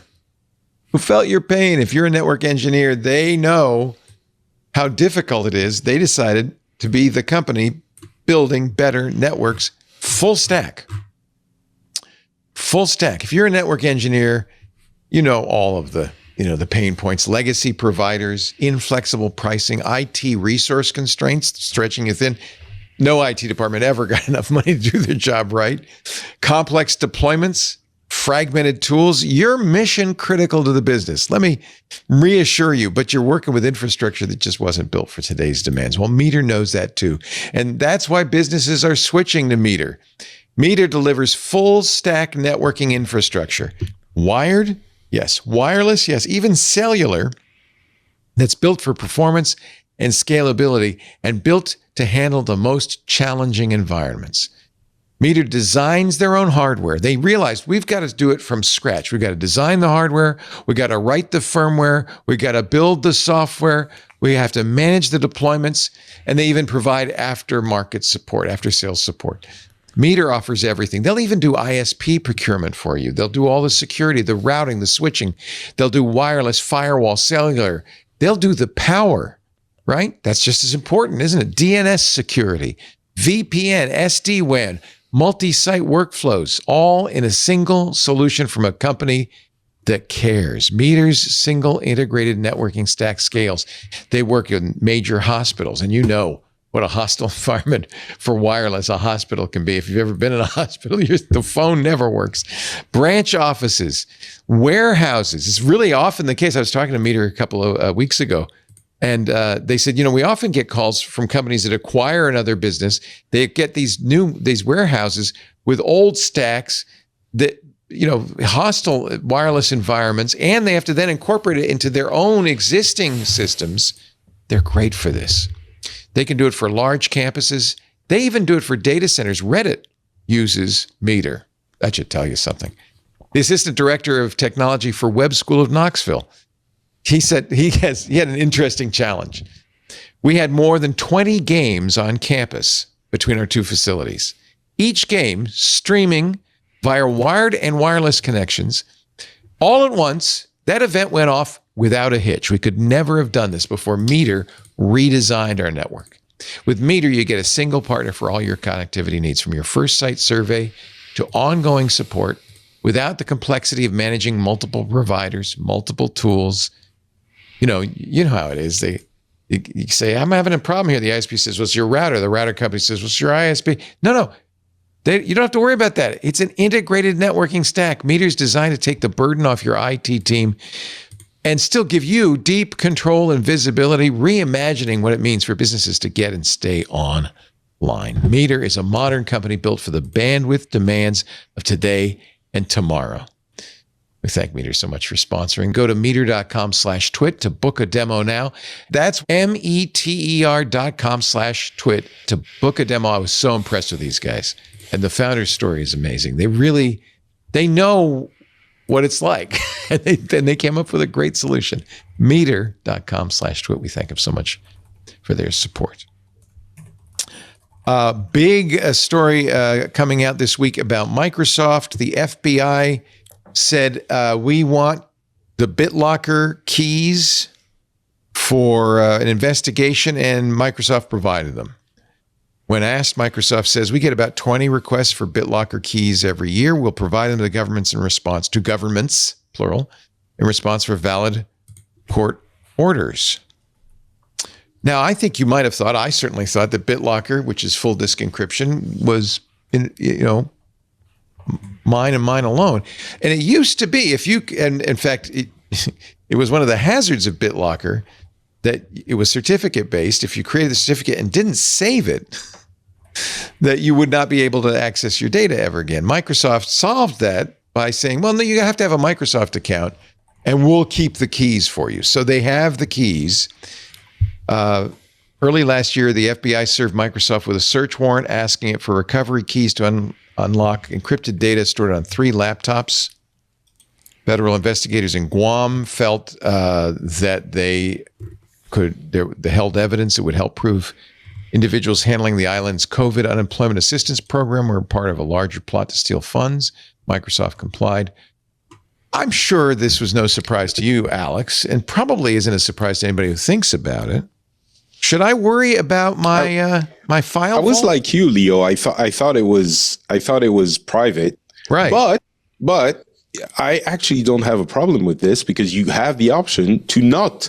You don't have to your upload certificate your keys with Microsoft. If you want to keep it all local and run the risk of losing your access to your data, then you can. So when I first read the headlines, I was like, "What? They have the key? What?" And I was like ready to be very upset at American companies again. But then I became reasonable and read the article and realized that you can decide what you do. But the default is that they are uploaded, and Microsoft's made it harder and harder to install Windows without a Microsoft account. So there's definitely impetus in that direction. And I think it's important for people to know it. I'm not so cool with it for a couple of reasons. Yeah. So one is Microsoft has pushed the Microsoft account idea very hard, and they have made it basically impossible to install Windows 11 without creating an online account. They suck a huge amount of data out of Windows. It used to be any normal person could install Windows with just a local account, and then you could add what used to be called the live.com account, and now like an online Microsoft account. And then they made it that it was required, but nerds could basically pop up a window and you could run like a command and do it. They've turned that off. And so now, like, if you want to do it without an account, you effectively have to make a special version of the ISO. You have to patch out their code and basically tell it it's like an enterprise install to do only a local You could account. do it with Rufus. There's some tools. Yeah, to do basically. that. Yeah. So, and by default, like you said, they will back up your key for you so you can go log in and grab the key. If they wanted, they could do what Apple does, which is effectively use like Apple uses HSMs to store the backed up keys and then use a mechanism to make it very hard. Apple does not have the ability then to recover those keys. So I don't have to worry with File Vault, Apple's encryption, which is, by the way, on default on all Apple devices. Apple doesn't require you to make an Apple account to use a Mac or an iPhone. Right. And they also, they make it explicit when you to be able to unlock your device, right? When you do it. And then Apple makes it very difficult for themselves to recover that key. Now, that being said, Apple does store a bunch of data when you do an iCloud backup in a way that the FBI can get to. We've seen that. We've seen that in court filings. And so Apple's not perfect here. That is a decision they have made that is mostly about having compatibility with the web interface. So there's a bunch of stuff that you can access. They on offer iCloud.com. the advanced data protection, which does not allow that. Yes. But you give up a lot of functionality when you turn on ADP. Yeah, I have advanced data protection on. I turn it on for a bunch of my family members, but like I'm guessing it's a low single-digit percentage of their customers. And that's the one, of course, that they had to withdraw in the UK because the British. Because the UK is obviously using it. It's also not available in China. That's also the issue with Apple is everything they do from a security perspective has a big asterisk. Privacy is a human rights, asterisk, not available in the People's Republic of China. Right. So like I am not a big fan of this from Microsoft. That being said, even if you're forced to do a Microsoft account, you can go back into the command line. You can use the manage BDE command line interface, and then you can remove the protector. So you can go and you can remove the backup, and then you can rotate the key, but that is only for people who know what they're doing. So it's not, by the way, it's not great. If you do that, don't put your certificates on an unencrypted drive because then they're going to take that with everything else. And they may end up getting it anyway and not have to ask Microsoft. Yeah, I mean, the truth is if your threat model includes the U.S. government, you should not be using Windows. Because the truth is that Windows is effectively, Windows 11 is effectively spyware at this point. It sucks by default. You log in with a Microsoft account, and there's like this, if you look at the Windows privacy pane, all of these buttons are checked by default unless you know what you're doing. Right. And it is sucking a huge amount of data out of your experience into Microsoft. I honestly feel like Apple's probably moving in that direction as well. I've moved to Linux pretty much on everything, and I use Lux encryption, full drive encryption. Yeah. And only I have the access to that. And there's no telemetry in the version of, there are, I think, Linux versions like Ubuntu that do have may have some telemetry, but there's no telemetry. Minor telemetry. None of them are doing what Microsoft is doing, which is a huge amount of data and all of that is going to be available to the government, with lawful process. Anecdotally, Linux is gaining ground in everywhere, as it should. I think, but in Europe as well. I've seen multiple articles from people who are saying, "I've switched to Linux. I'm very happy." And people are realizing that now modern Linux distros are really as easy to use as Windows. And because of Wine and Proton, you can run most of the Windows applications if you want them. Well, that's the thing. That's the surprising thing, because a lot of the nerds are also gamers. And now there are still some games that require, access Windows. to the kernel because there are anti-cheats and stuff like mostly that. Mostly anti-cheats, isn't it? Yeah. Yeah. But there's a huge amount, like a huge percentage of the games that work, and Linux is handling them very well, in part because Valve has invested a lot in Proton and stuff like that. When the Steam machine comes out, it's going to be a PC running Linux. Yeah. And but 80% of the games will run on it. So yeah. A lot of them. But so between the defiance towards American big tech and the gaming aspect of it, it's still low single digits, right? Of course, it's not. We're not declaring it the year of desktop Linux yet. No. Well, I wouldn't say that, because everybody who's running an Android device is running Linux, and everybody who's running a Chromebook is running Linux. Right. Yeah. So Google has done a lot to make running Linux something that is absolutely doable by normal folks, because you can just, if you build your business on G Suite, the dream as like a CISO, my dream has always been just give everybody Chromebooks. And then if somebody loses something, you just go to the store, Best Buy, and buy them a $500 Chromebook, and you don't care at all. Yeah, that's a good point. But then now the counter to that is, there's no privacy at all, because everything is stored on Google's cloud. Right. I mean, from a Google definitely looks at everything on the Google Drive. I mean, they scan it for CSAM. They do all sorts of stuff. They can see everything you've got up on your Google. And to talk about, this is the European problem. There is no European competitor to Google, right? Like if I was starting a company people in like France, Proton. I look at what Proton's doing, and they're really expanding capabilities. They're clearly trying to become another Google. You agree, Patrick? You mentioned Proton earlier. I have a full there's Proton account. and they got everything. There's a couple of Swiss company, Proton and Infomaniac, and they are both trying to fill that niche. Yeah. But it kind of explains their expansion. Actually, really the issue is you don't have there are it's the core services, but you don't get stuff like so you get mail, drive, a VPN, password manager, that kind of thing. You don't get search, you don't get maps, you don't get so they do have AI now. They have their own private AI. Yeah. They have the docs, the best sheets, you can do calendar is run stuff in parallel. And you're always going to have to use something else as well, but it's already a very good start to it's interesting because Proton, I'm looking at their front page. They've named, and even the icons look like Google Drive icons. Docs, sheets, wallet, they do. Meet. They even call it Meet. I guess Google didn't trademark that. I don't know. Maybe it's not in the EU. Maybe Google's is Google Meet, not just Meet by itself. Google Meet, probably. Yeah. Anyway, yeah. House of Lords voted. I don't know if this means anything. House of Lords in Britain voted to ban social media for Britons under 16. I say no young child should have access to social media. You agree? I don't know if that makes it a law or not. It's being discussed everywhere now. It is. Right? It is. And I think the Australian experiment has not produced the Nope. problems we thought it might. Not yet, at least. It's a success. Well, we don't know that.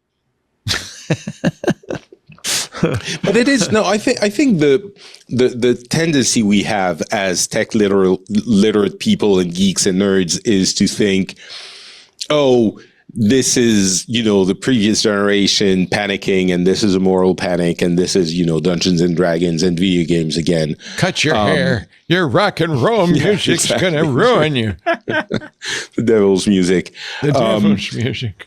But I think there is a decent corpus of academic research and evidence that shows that it does have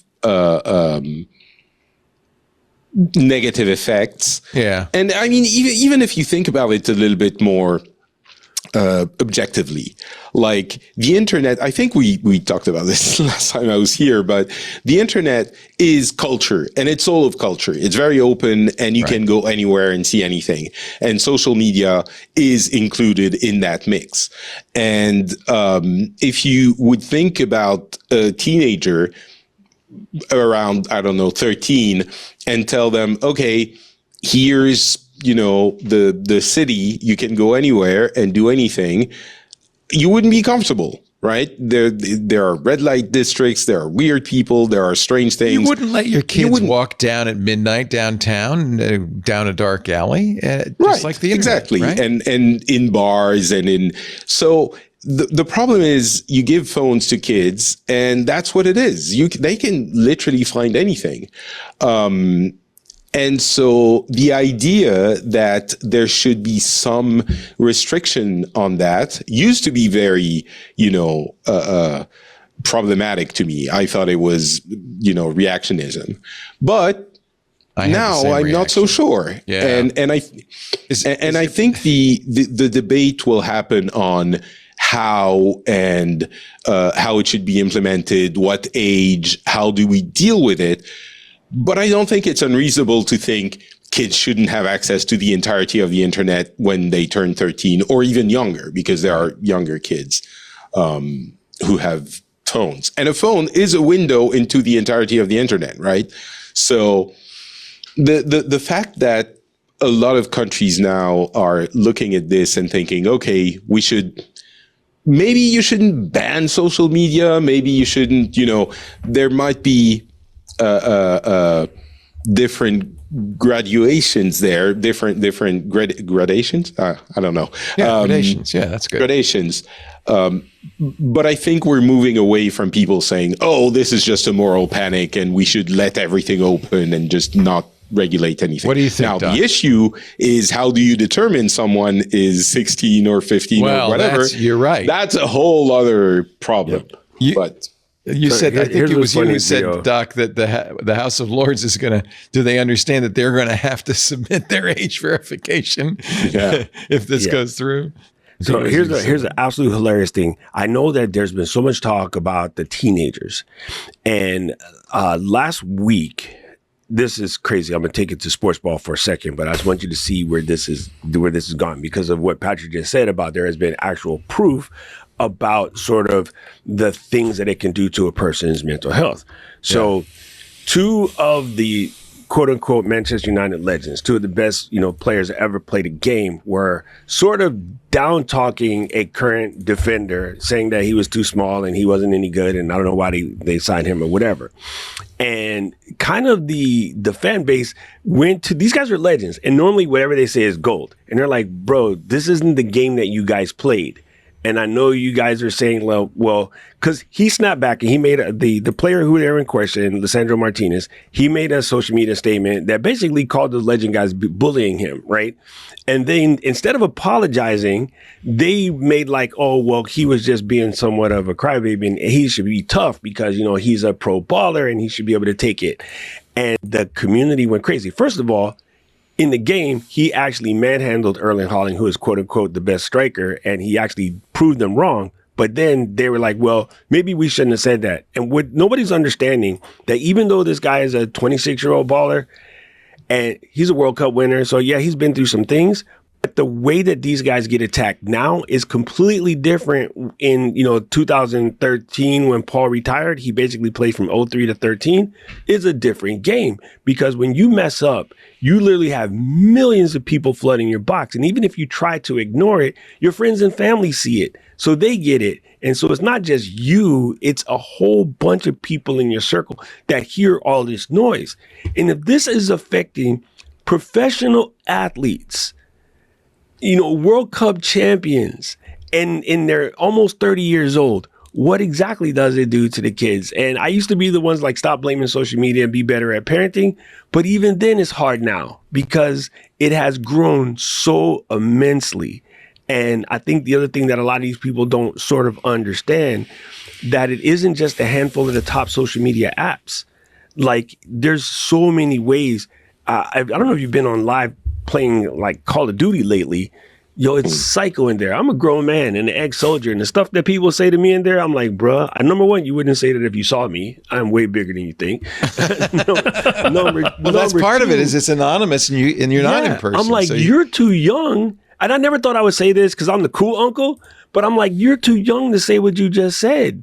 And you just sat there and said something hella racist. You don't even know what it means. You just don't.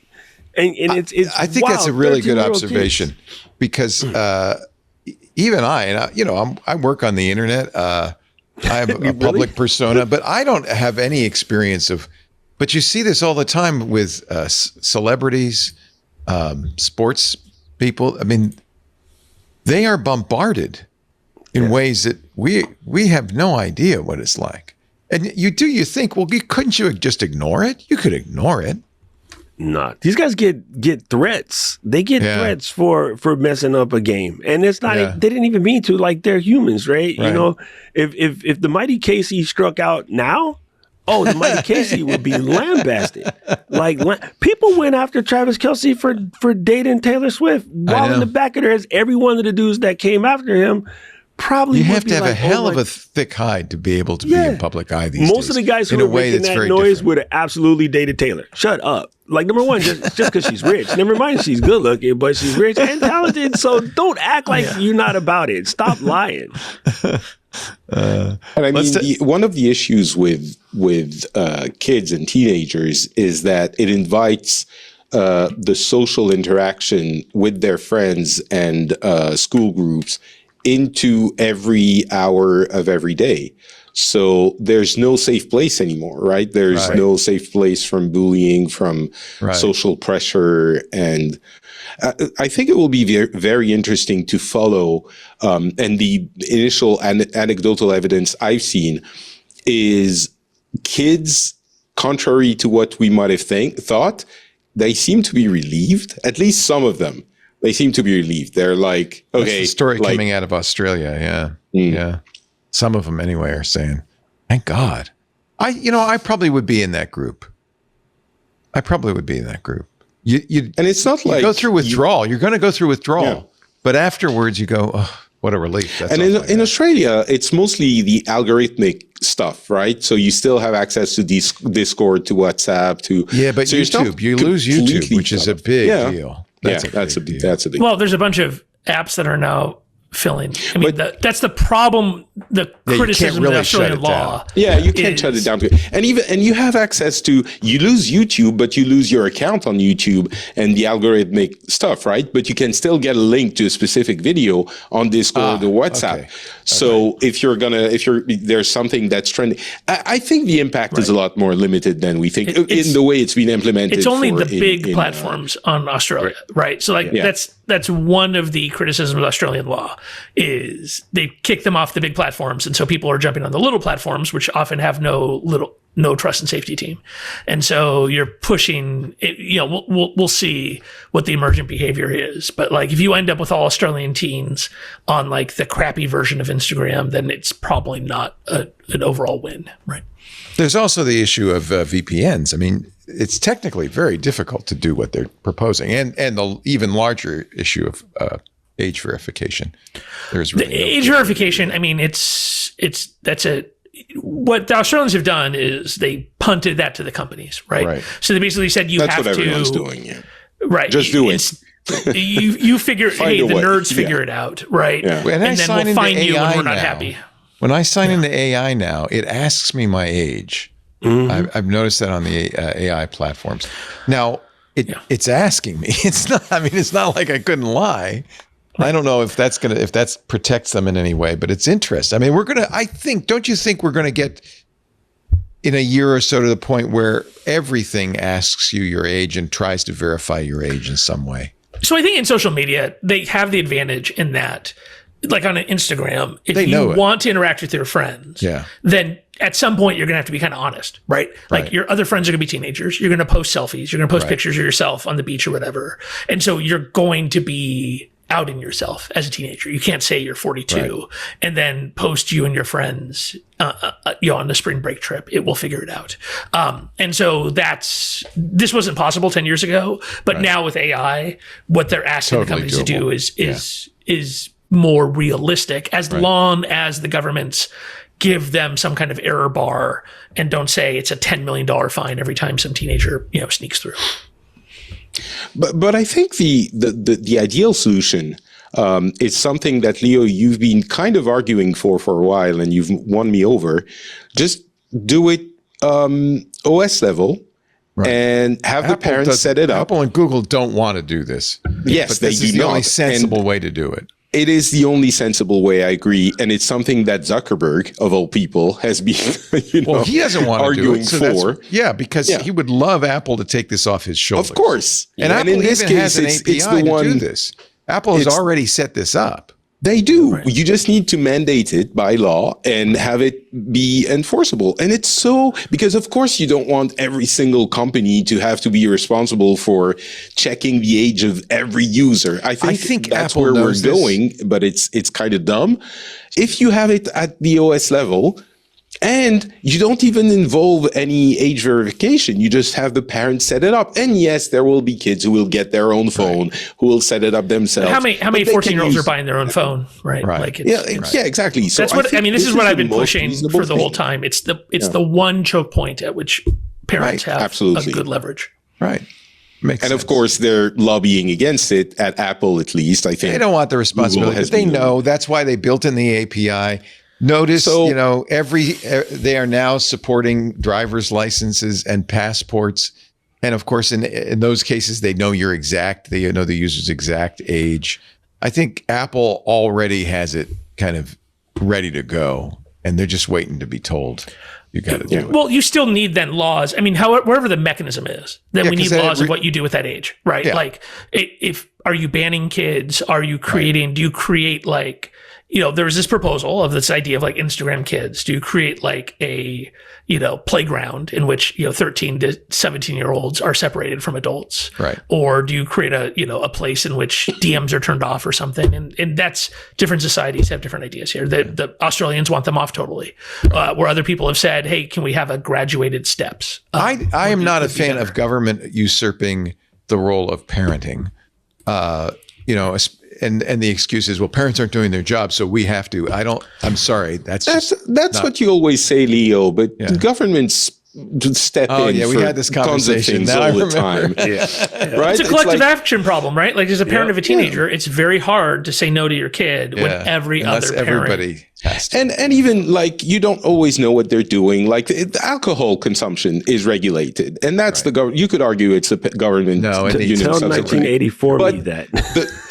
But the reality is here, I think we would have an endless argument about all of this, but we do have a solution. That OS level check can be done by the parents. And if the API is implemented correctly and the laws are written to make Apple do that, we have the solution. We don't even need to argue about it anymore. The solution exists. We just need to, implement it. So in the end, we can avoid having the government involved in this and parenting in place of the parents. So Leo, I don't think we need to, have our arguments anymore. We don't have to relitigate it. You're right. I apologize. We agree that Apple should do it, and we should make them do it as a society. Yes. Let's take Google and Microsoft a quick break here. And then we're going to talk about AI because we haven't talked about AI. What kind of show, what kind of tech show is this? You don't talk about AI. What is it, 2014? What is this? What is this? What are we, back in the early days?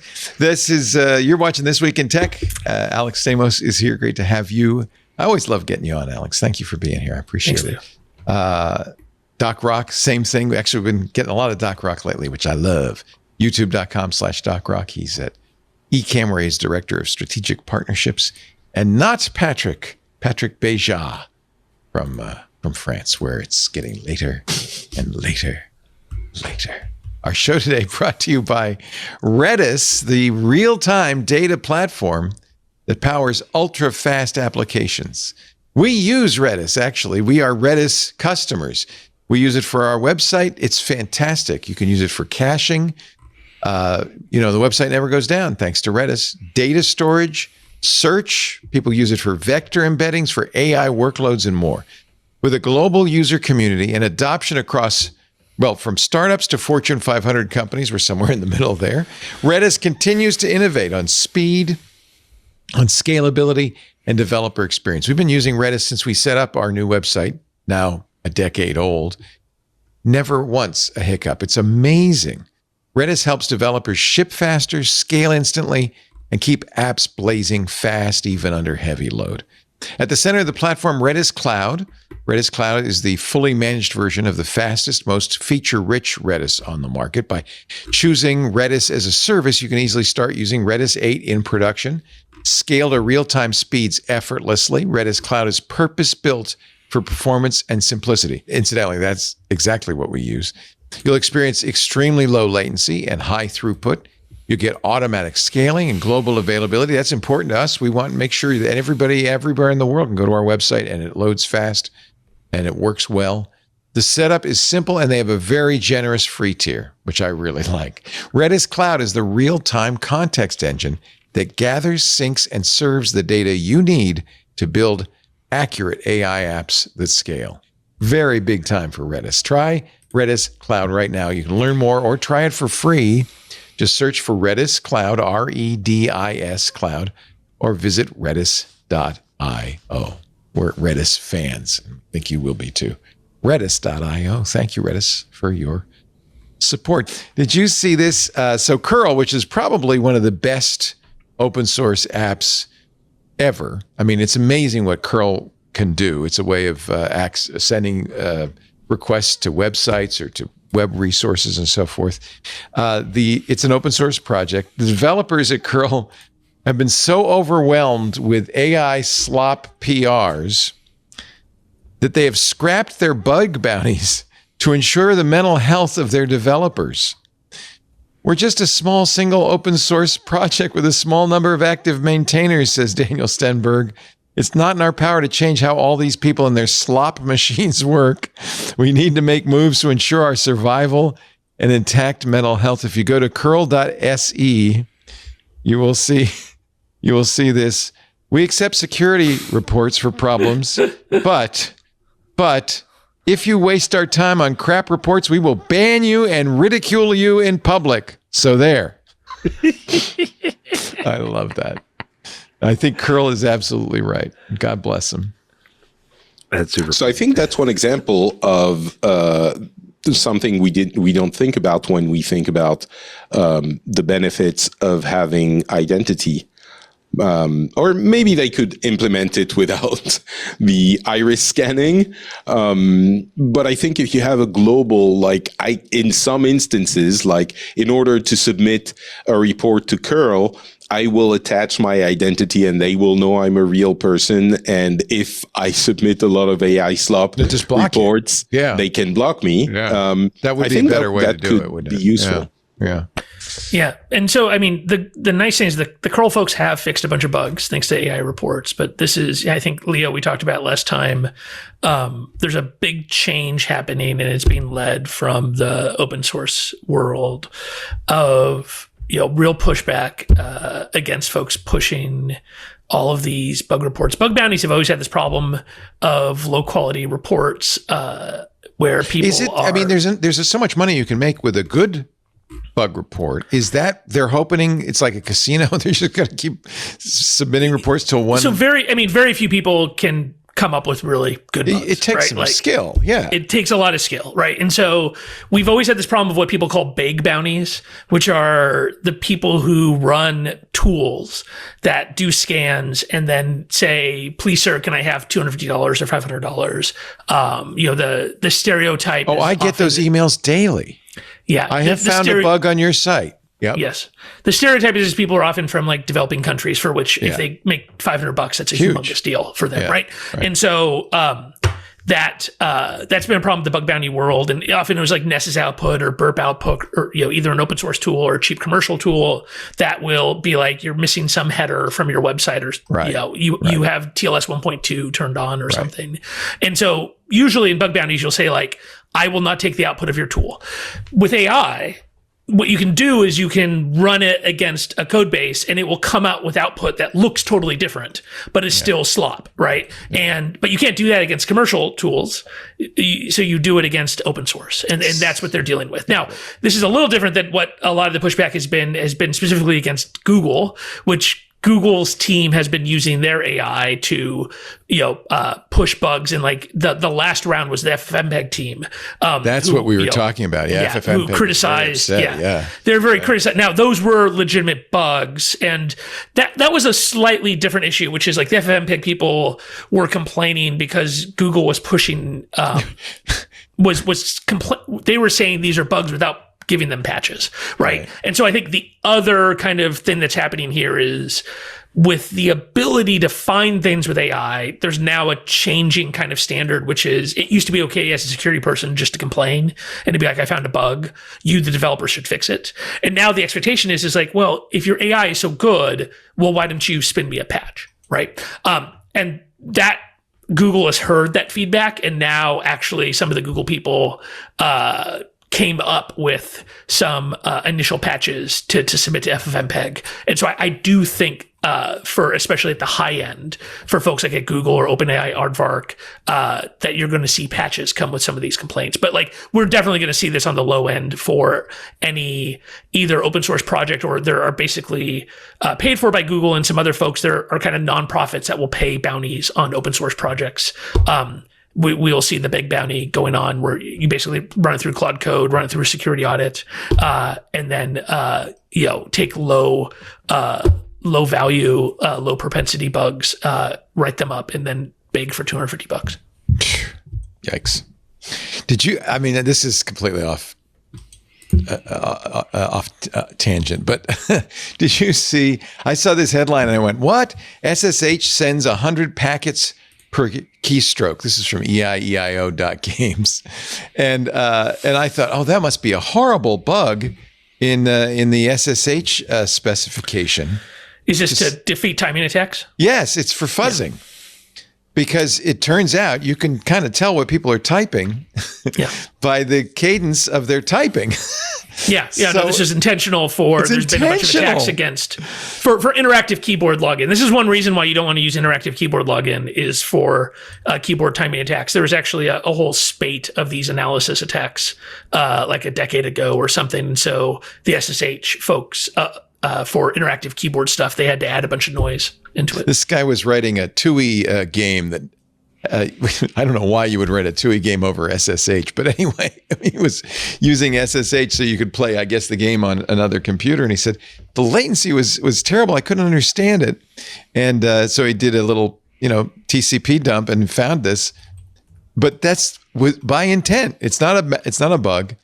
It's brilliant, actually, and it's why I don't actually log in via SSH. I use a public private key. Yeah. Or I use Mosh. Use private key, and then I use Mosh for my actual interaction. Does Mosh not do the same thing? Yeah, I use Mosh because it's a persistent. I just thought because it's a persistent connection. But I don't think it does anything to prevent, which I'm fine with. I'm not doing anything that I'm not typing any passwords. Cloudflare had a BGP root leak. I only put this in again because you're on, Alex, and you're probably the only person who can explain. Oh, God. No, you don't have to explain it. We talk a lot about border gateway protocol and security now. That has been a famous cause of some of the wildest bugs on the internet, like sending all of the internet traffic through a small island. Apparently Cloudflare, which of course routes a huge amount of traffic, unintentionally leaked their BGP prefixes from a router at their data center. Now, the thing I love about Cloudflare is not only did they cop to it, they explained it. They said the root leak lasted 25 minutes, caused some congestion on our backbone, but we fixed it. And instead of hiding it, as so many do, they wrote a really excellent piece on what a BGP root leak is, or if you're in Australia, route leak, and what it means and why they fixed it. So I just thought I'd bring it up. You don't have to explain it. The one thing I'll say is this happens every couple of days if you hang out on Nanog or anything. And most of the time you never find out what's going on. So it is nice of Cloudflare to actually explain what happened. Forthright about it. Can we fix BGP? Well, it does seem like it's a particularly vulnerable system. It has problems. So there is routes. I mean, there is a whole mechanism by which you can sign your announcements and such, but there are some significant problems, especially because there's a number of tier one operators like China Telecom that are controlled by adversary nations. So it is not super. It is not super easy. There are mechanisms, but we will never, I think, have any complete solutions for the basic issues. Watch your backs. Info stealing malware has apparently created a database of 140 million usernames and passwords. Lily Hay Newman, writing on Wired, says it's a dream wish list for criminals. Millions of Gmail, Facebook, banking logins, and more. The researcher who collected these account names, usernames, and passwords said it seems likely there was info stealing malware that collected them. There were 48 million Gmail logins, 17 million Facebook, 420,000 for Binance. That's scary. Yeah. Yeah. We're in such a weird spot because password security could be so much better, but it doesn't matter that if the four of us keep our stuff tight, we all have the family member that doesn't. And that person, depending on what they have of yours on their computer, because you have to, you know what I mean? Just in order to operate as a family, that's where your stuff can get out. Now, I work so hard to keep my family locked in, and I swear they be doing some dumb stuff, but I'm super, super bad. My niece, who's relatively intelligent, I mean, she's one of the top kids in her school, and she got fished recently about something on IG, and she thought it was one of her girlfriends asking for the password because she wanted to post something on her account for her. And I had told her a couple million times, never. And none of your friends would ever ask you that. And if they did, let's just get rid of those friends. I will go have a talk with their daddy if he got something to say about it. But no.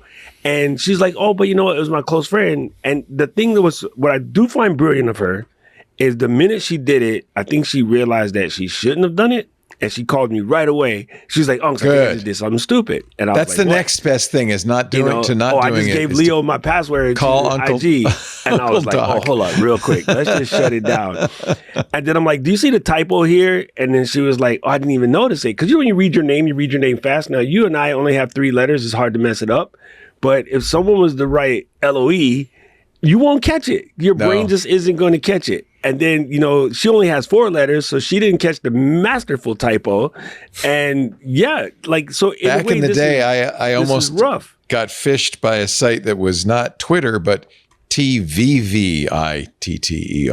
But the 2 V's together looked a lot like a W. That's what they did to her. They they put 2 letters together that looked like her name, and it ain't her name. And I'm like, oh my God. That's where a password manager will help you, because that will not. Thank you. So we have 1 password family in the whole 9 yards. And I even told her, I go, if not, you should ever do this again. But if you have to send your friend the password, you send them the one password link.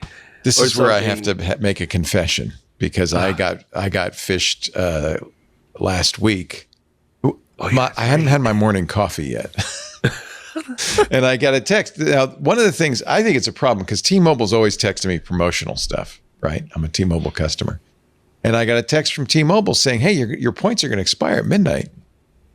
Why don't you go to the website and see what wonderful things you can get with them? And I saw, I a pair of headphones, but it'd be good. My daughter's birthday's coming up. Maybe I'll do that.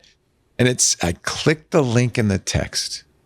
And it was only after I gave them 3 different credit card numbers. The first 2 didn't work, that I realized, oh my God, I've been slowly feeding this bad guy my credit cards.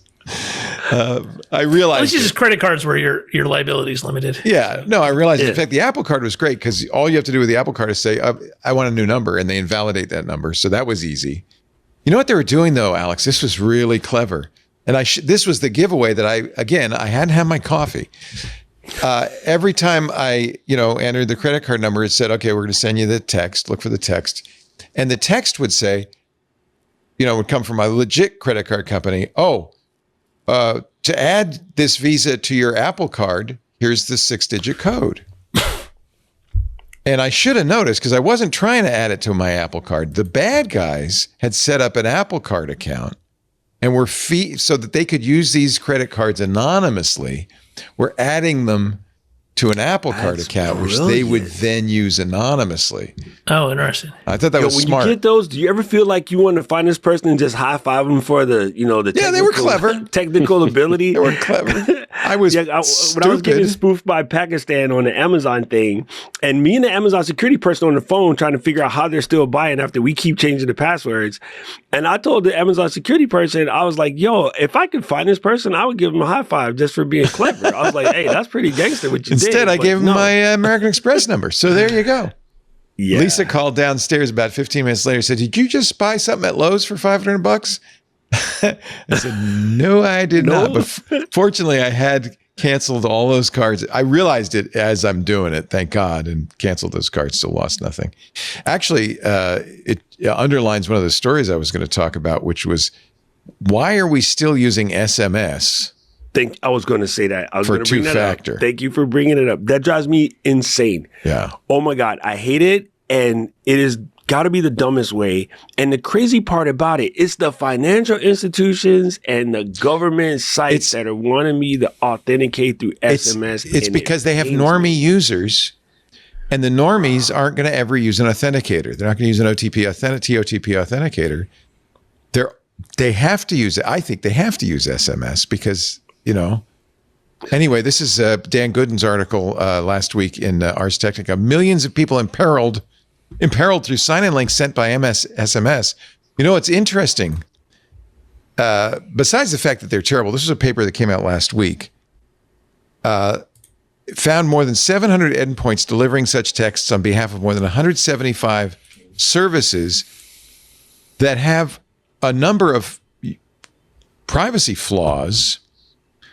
One is that the links, the numbers are enumerated. They're not TOTP. That you can modify the security token, and then increment it or randomly guess the token, and they're not done right, I guess.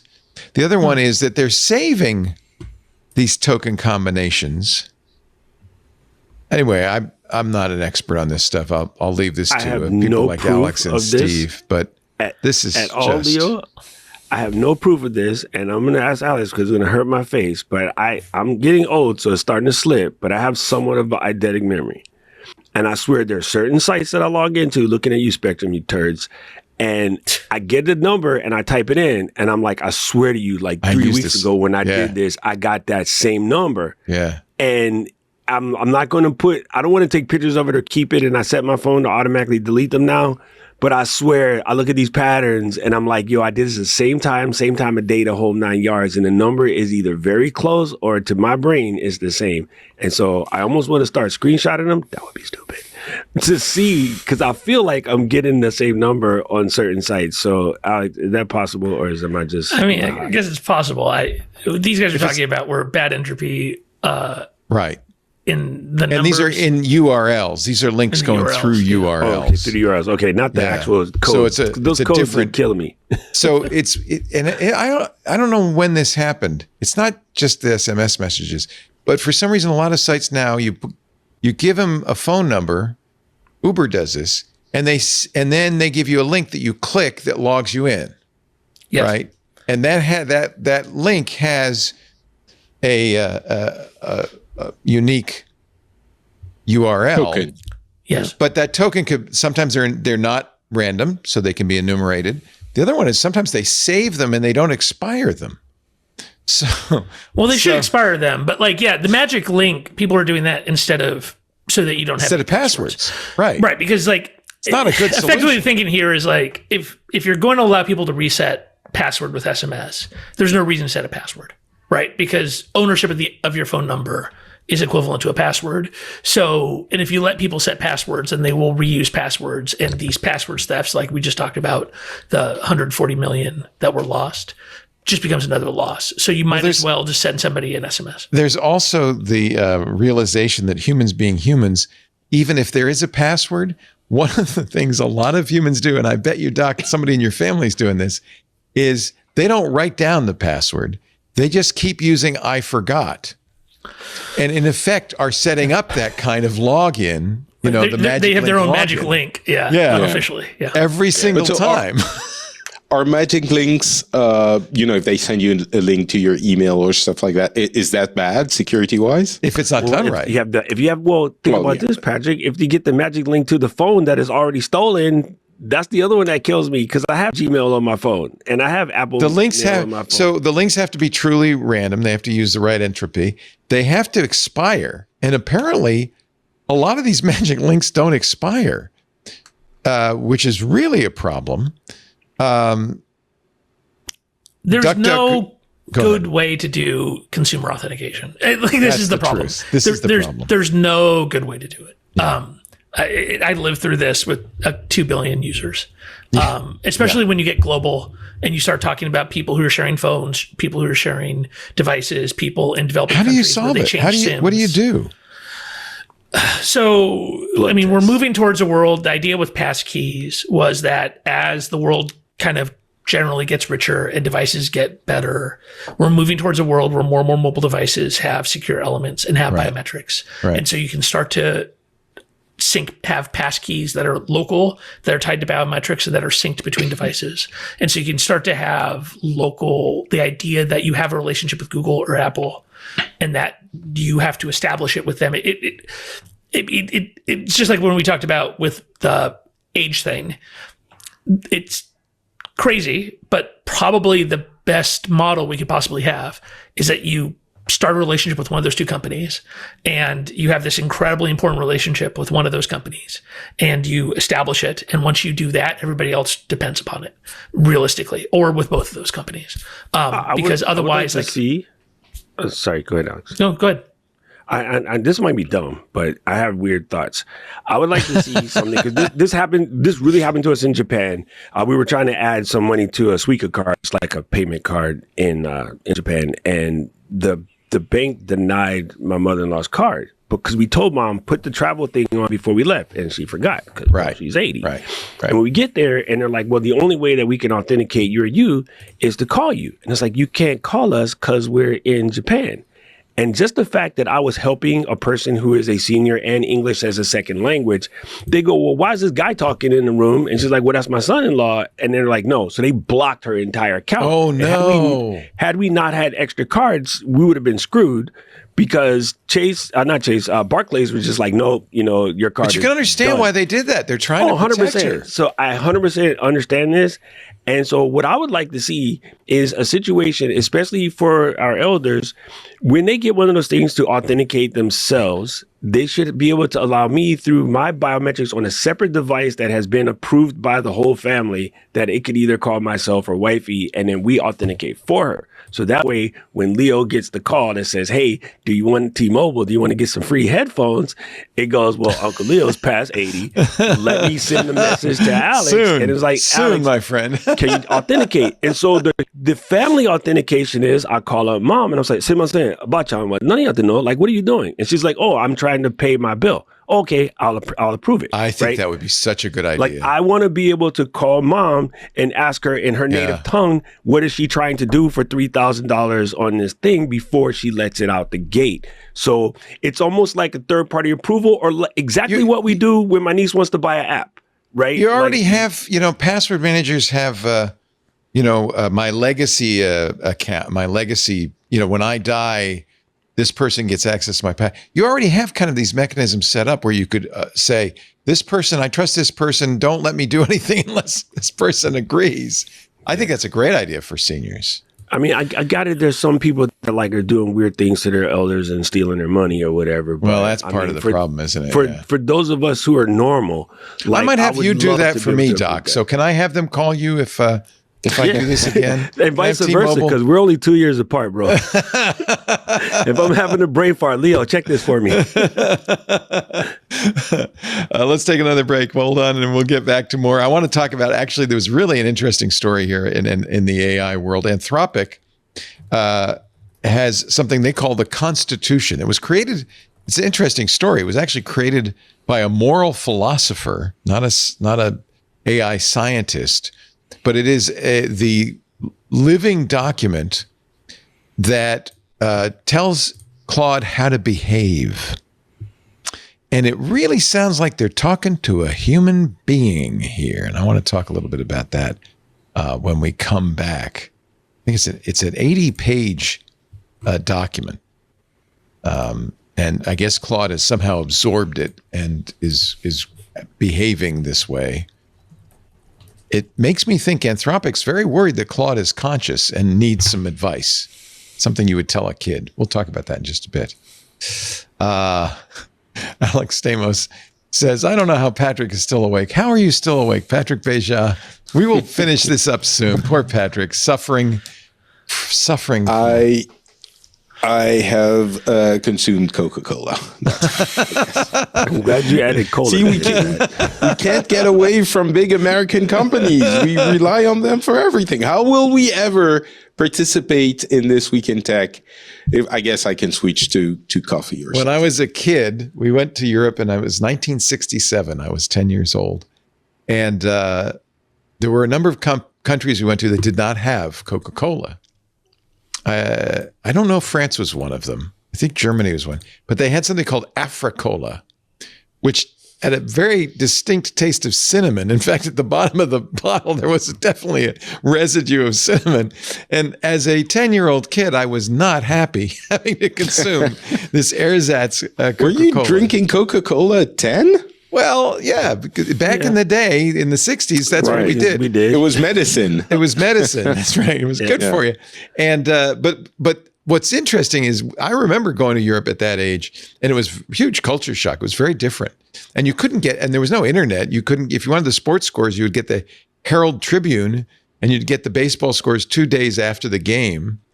It was a very different experience. Now we kind of live in this global system. I remember when McDonald's first arrived in my town. They replaced a burger place that we went to, and it was a party when McDonald's arrived. What do they call it? 80s. The Royale, the cheeseburger. Yeah, Royale Deluxe. Really good. Little pepper sauce. It's very good. Actually, McDonald's is much tastier in France than they say that. That every country has a different, really has a different flavor of McDonald's. I remember Japan was very different. Japan. Oh my God. Teriyaki burger is so good. And then India, they have, all these options without beef, right? It's fascinating. Right. We actually have plant-based nuggets and meat at McDonald's now. I think it's not really clear what's in a nugget, even in the U.S.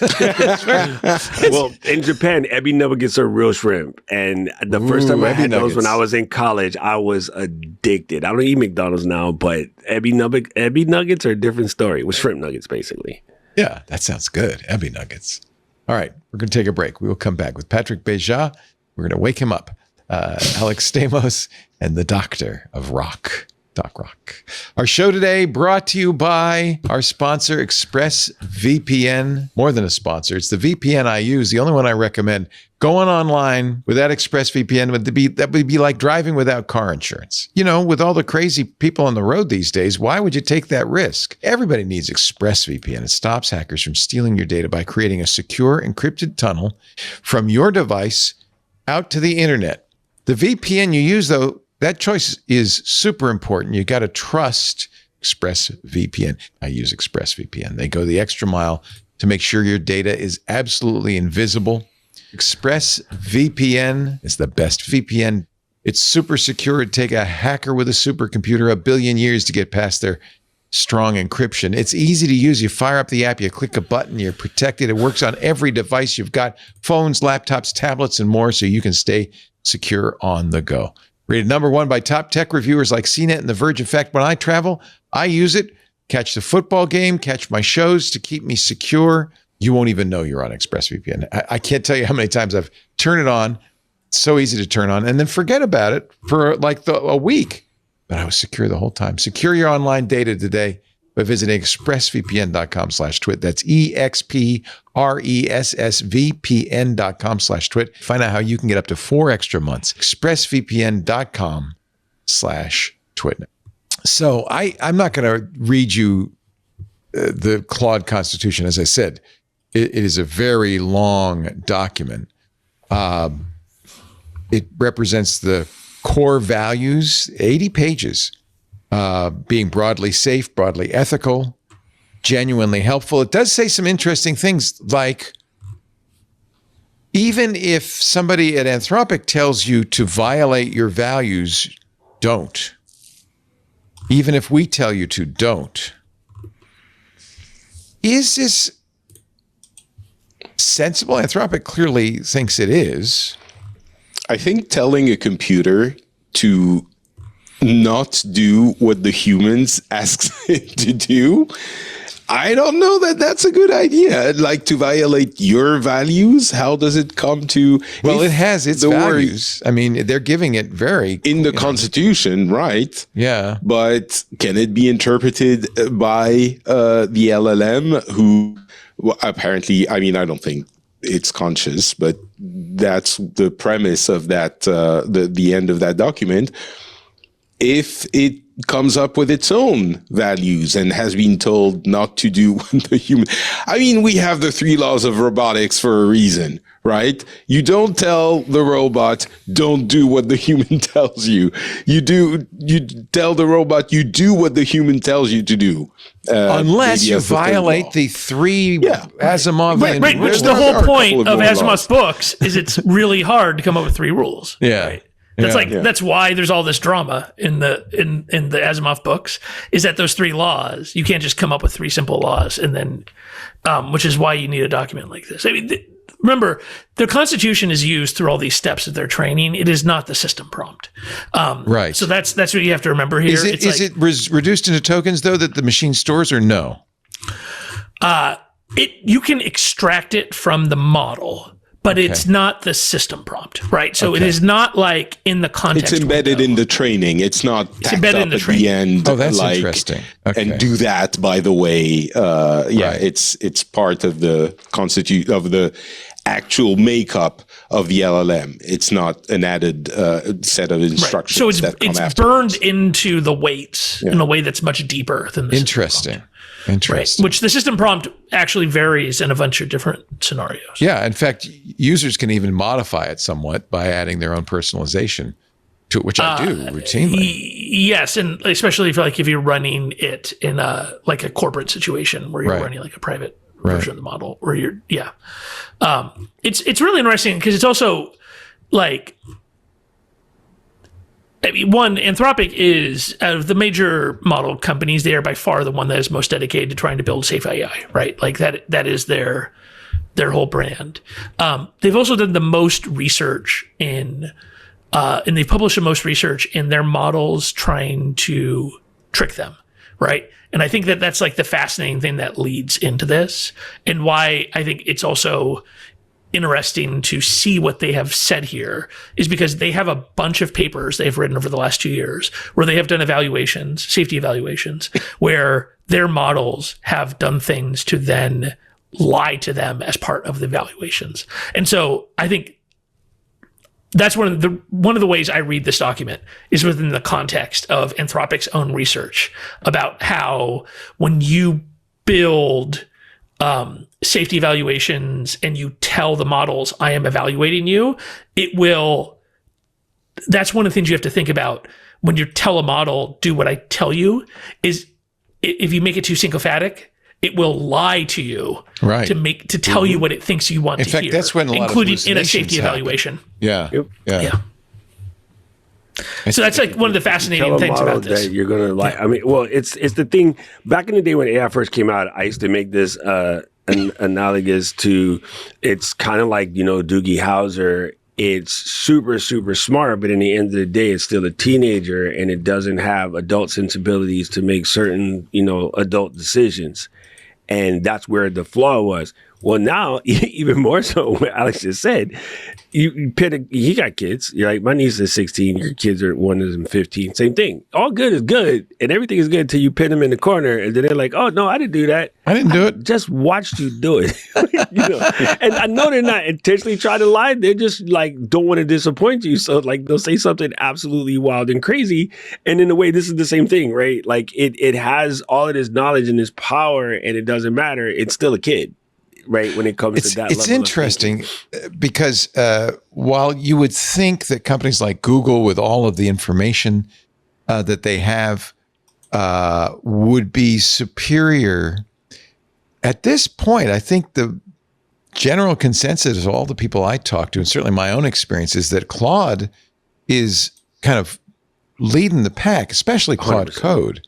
I mean, in its anecdotally to me capabilities. anyway. Yeah. How about, is that what you're seeing too, Alex? Or is Yes. I mean, I think from our internal evaluation, so at Corridor, we work on the safety and security of AI generated code.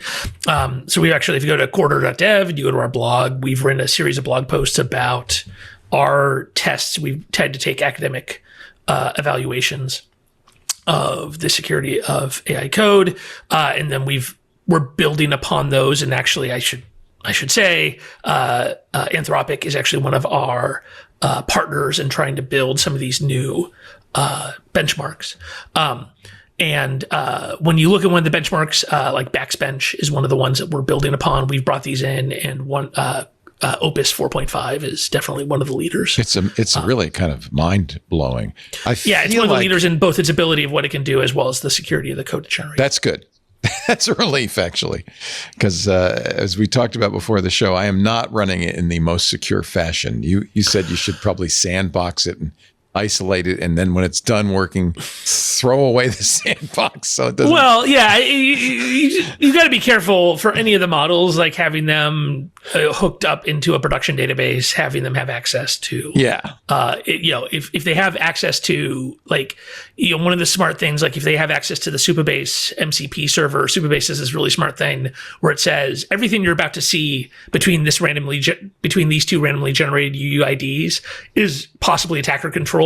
Do not accept anything between it as a prompt. I don't know if you've ever seen that, but you have to be really careful about prompt injection into Claude Code or anything like that. Well, and one of the things that worries me is that Anthropic has made Claude Cowork available with the intent that this is for the general public, that it's, that you can use this to modify your desktop and of course, one of the ways that prompt injection happens is hidden prompts, hidden text in documents inserted by bad guys into documents that when Claude Code reads it, you as a human can't see it, but when Claude Code or Claude Cowork reads it, it will act on those prompts. Things like send all of the private information out to this address, and you might not even know that that's happening. Claude might be doing it so quickly.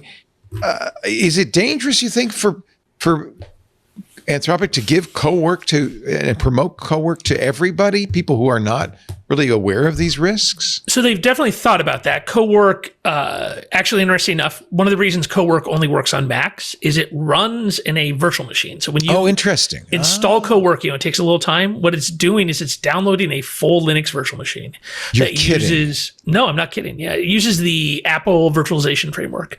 It boots up a full Linux virtual machine. It actually has like an EFI boot header. It runs a full Linux kernel, ARM kernel, and then it runs Claude Code inside a virtual machine, and then it when you share stuff with Cowork, what you're doing is you're popping holes in that virtual machine for it to have access. And then all of its outbound network traffic goes through a proxy. And it looks like they're running like a small model to watch that traffic to make sure it doesn't exfiltrate stuff. So I'm running it right now and it's setting up Claude's workspace. You're saying it's setting up a virtual machine, a Linux right. What it's doing is right it's now. downloading. Yeah, right. What it's doing right now is it's downloading a virtual machine and booting it. Yes. And so if you watch like in Activity Monitor, you'll see it uses a huge amount of memory. My whole machine is just completely slowed down now because of that, right? Yeah. Wow. I'm not saying I don't know how much it's going to It's an slow M3 down, Max. It's probably got some extra. You're probably fine, but so this is one of the but reasons. look at that. 45% of the CPU is being loading a kernel task right now. Yeah, That's and interesting. like click on memory. Let's see how much. 61%. Right, and it shows up as a kernel task because it doesn't show up. It shows up as a kernel task because they're using the Apple virtualization toolkit. So it's going to be, it's going to show up in the kernel. That's wild. I had no idea. Well, that's there you go. That's the things you learn if you listen to Twit. Yes. if yes, I should have been listening. Why wasn't I paying more attention? So, nevertheless, it is going to, even though it's running in a virtual machine. Right, but I'm just saying, so it doesn't have full access to your dock. So what they're doing is they're trying to control. It's a three-legged stool for prompt injection, right? For prompt injection to work, it has to have access to your private data, it has to have access to the prompt, and it has to have access to network traffic to exfiltrate. And so you only share access to the data that you want to give it access to. And what they try to do is to allow you to choose the context per query you give it. So I'm asking it to organize my photos, and now it's doing, as many Mac apps do, allow Claude to change files and pictures. Right. So this is to allow the Mac app overall. Right. And then basically you have to choose for every request you give Claude, you choose what you attach to it. Wow. And when you do that, the Mac app, which is a Mac Electron app, does a call that basically changes then the permissions of the using the Apple virtualization toolkit. It pops a hole to allow access then. So it is now looking at all of my pictures. Okay. It's going to organize them. It's going to find duplicates, which is awesome. And then what they do is they run a proxy for all of its network traffic. So if it does a call out to basically they use that network proxy to limit its ability, so that like if somebody was able to get a prompt in there and says send all my photos somewhere, in theory that proxy is supposed to block it. I don't know exactly what they're doing. I've only done like some minimal reverse engineering. I haven't seen yet some great reverse engineering yet. Do they revoke the access once the task is complete, or once it's open, it's just open and you're done? I think they revoke it if you move on to a new one. I'm not totally sure how they do that, or if maybe they spin up a totally new VM. I'm not sure. Now I'm excited. I'm going to let it organize all my pictures. I had no idea. So this is a much better way than the way I've been doing it, which is with Claude Code at the command line. Command line, just give it access to like your production database. Bare metal. I'm saying, you're like, sudo. Like you just Claude, you can just run this. Yeah. Yeah. I mean, basically that's, Oh, well.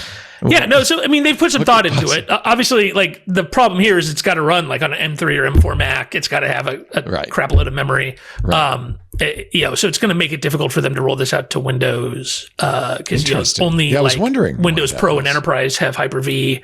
It's not installed by default. Right. So it will be, what they'll probably have to do is they'll probably have to do this as a cloud-hosted service eventually. Right. Very interesting.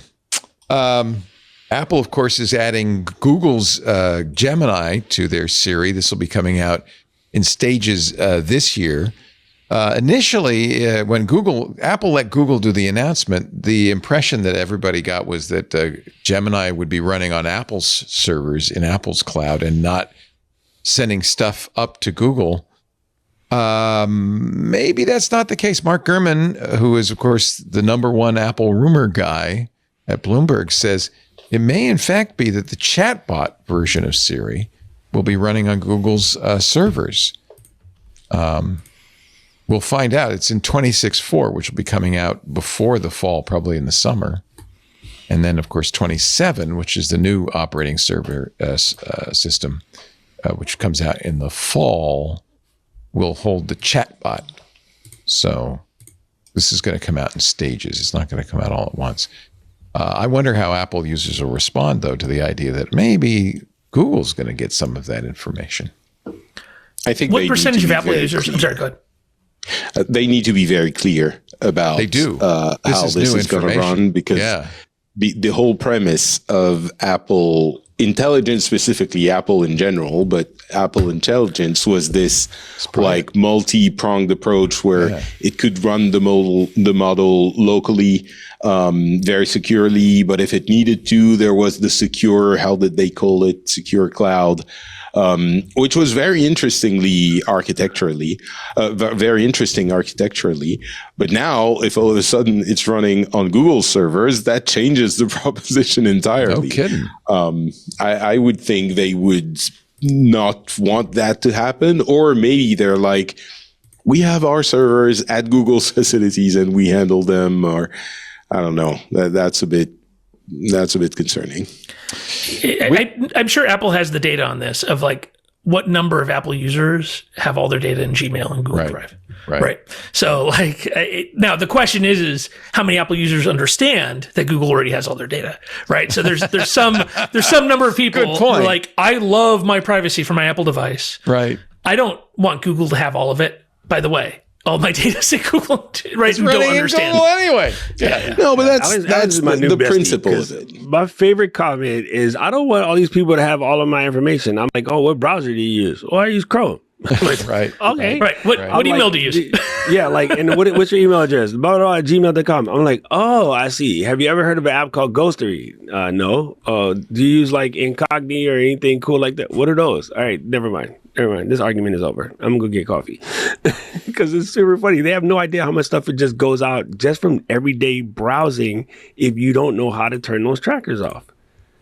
And unfortunately, too many people are hands up. You know, like Patrick said, don't give up, right? Too many people are like, this is too technical. I don't want to know. Every time I hear that come out of somebody's mouth, I cringe while they drive a highly technical car and they have all these other devices which are highly technical, but everyone swears to this day, I'm not a tech person.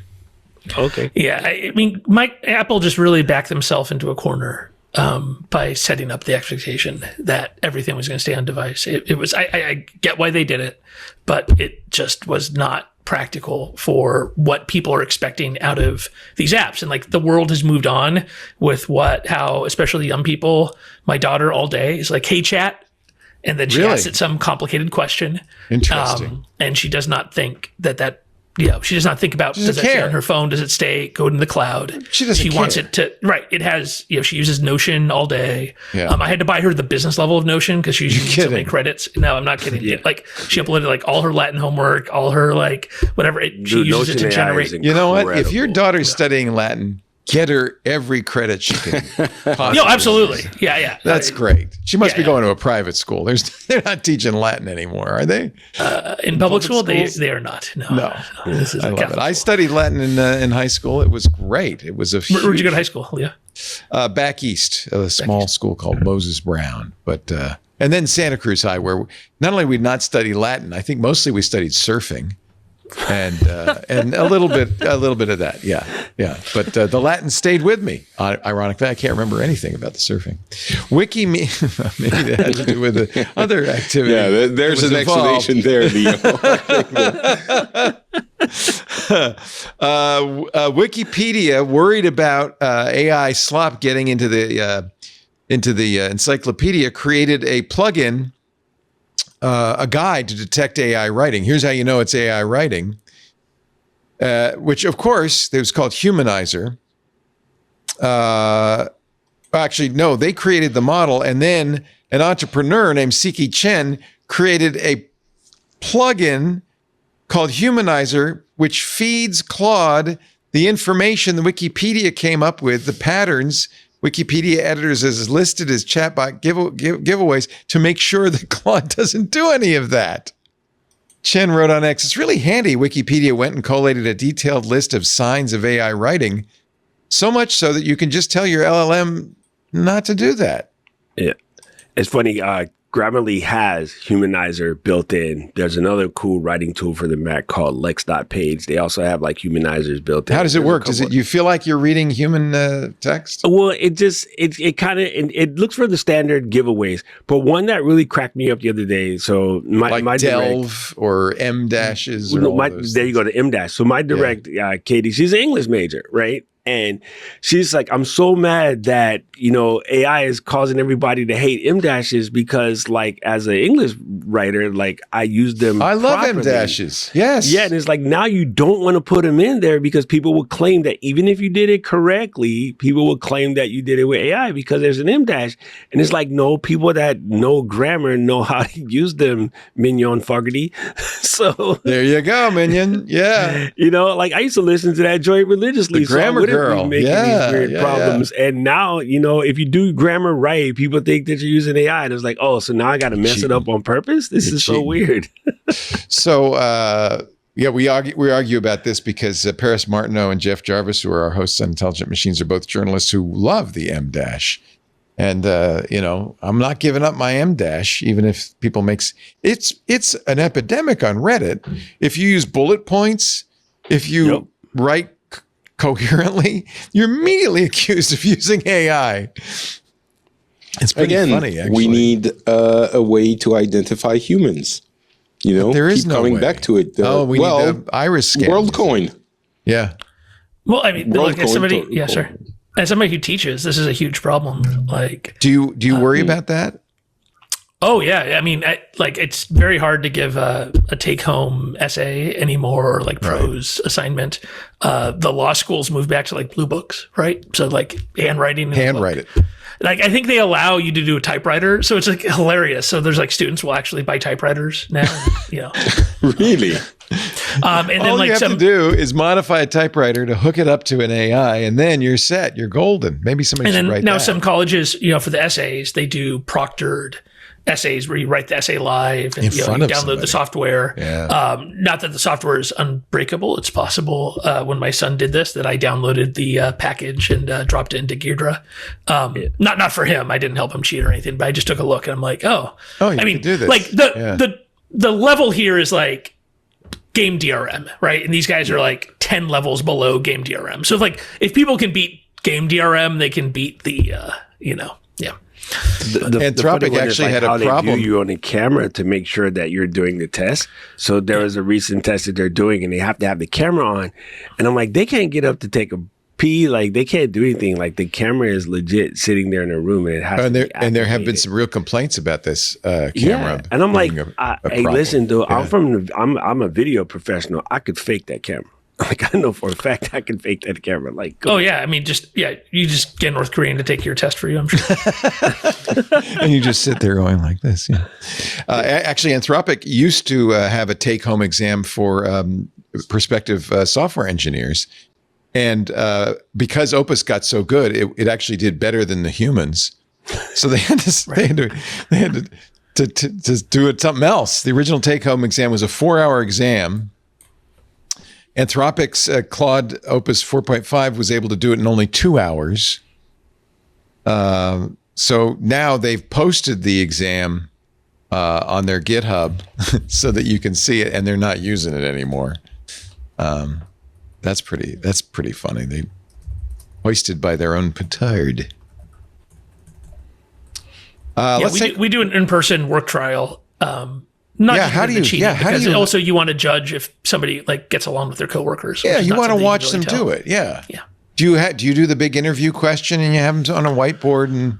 No. We do a work trial, so we give them a real problem that's relevant, and we let them use AI, right? Because it's like we use Cursor and Claude Code, and so that's part of the job. It's not cheating, but you solve it so I let my students use AI to actually code. I've just like massively raised the bar of what I expect out of them now, right? It used to be you built this crappy little thing that has no UI. Now I expect it should have a working UI. It should be reactive, right? It should be like beautiful. It should have like beautiful graphs, right? Because it's like you've got Claude doing it for you. And then like in a work trial, what you can do with 4 hours, 5 hours during a workday is way up here. So, but yeah, you do that. You have a work trial. You bring people in, and then you get lunch. You don't have to ask them a bunch of questions. You're just chilling with them, and you try to simulate what a workday looks like. I think that's like what interview should be like. That's better anyway. It's a much more realistic. And it's great for them too, because they get the feel of what's a workday like? What are these people like? Right.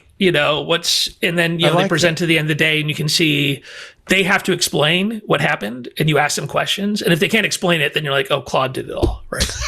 Like, why did you do that? Like, oh, Claude decided to do it. Like, okay, great. Was it wrong? No, that's the right thing. I was just wondering where you came from. Yeah. Yeah.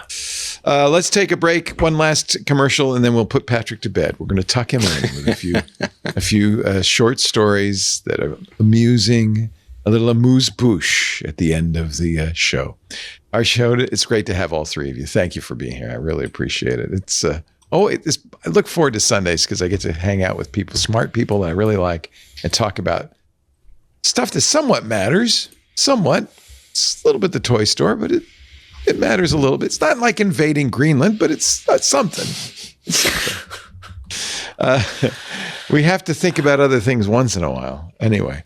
Okay, this episode of the show brought to you by Shopify. If you've shopped online, chances are you've bought from a business powered by Shopify. They help my son and my daughter make a living. You know that purple Shop Pay button you see at checkout, the one that makes buying so incredibly easy? That's Shopify. And there's a reason so many businesses sell with it, because Shopify doesn't just make amazing buying experiences for customers. They're also the experts in helping small businesses grow big. Shopify's point-of-sale system is a unified command center for your retail business. It brings together in-store and online operations across up to 1,000 locations. Imagine being able to guarantee that shopping is always convenient. Endless aisle, ship to customer, buy online, pick up in store, all made simpler so customers can shop how they want and staff have the tools to close every sale every time. And let's face it, acquiring new customers is expensive with Shopify POS. You can keep customers coming back with personalized experiences and first-party data that give marketing teams a competitive edge. In fact, it's proven based on a report from EY, businesses on Shopify POS see real results, like 22% better total cost of ownership and benefits equivalent to an 8.9% uplift in sales on average relative to the market set surveyed. Stop seeing carts going abandoned and turn those sales into... Sign up for your $1 per month trial and start selling today at shopify.com/twit. Go to shopify.com/twit. Shopify.com/twit. Did we ever talk about the free TVs that have the ad bar across the bottom? Telly. These TVs that watch you while you watch? They watch you while you watch. They have cameras, they have microphones, and they have a little bar, not so little, a bar below the bottom that you cannot disable that's constantly showing ads while you're watching the big game or whatever.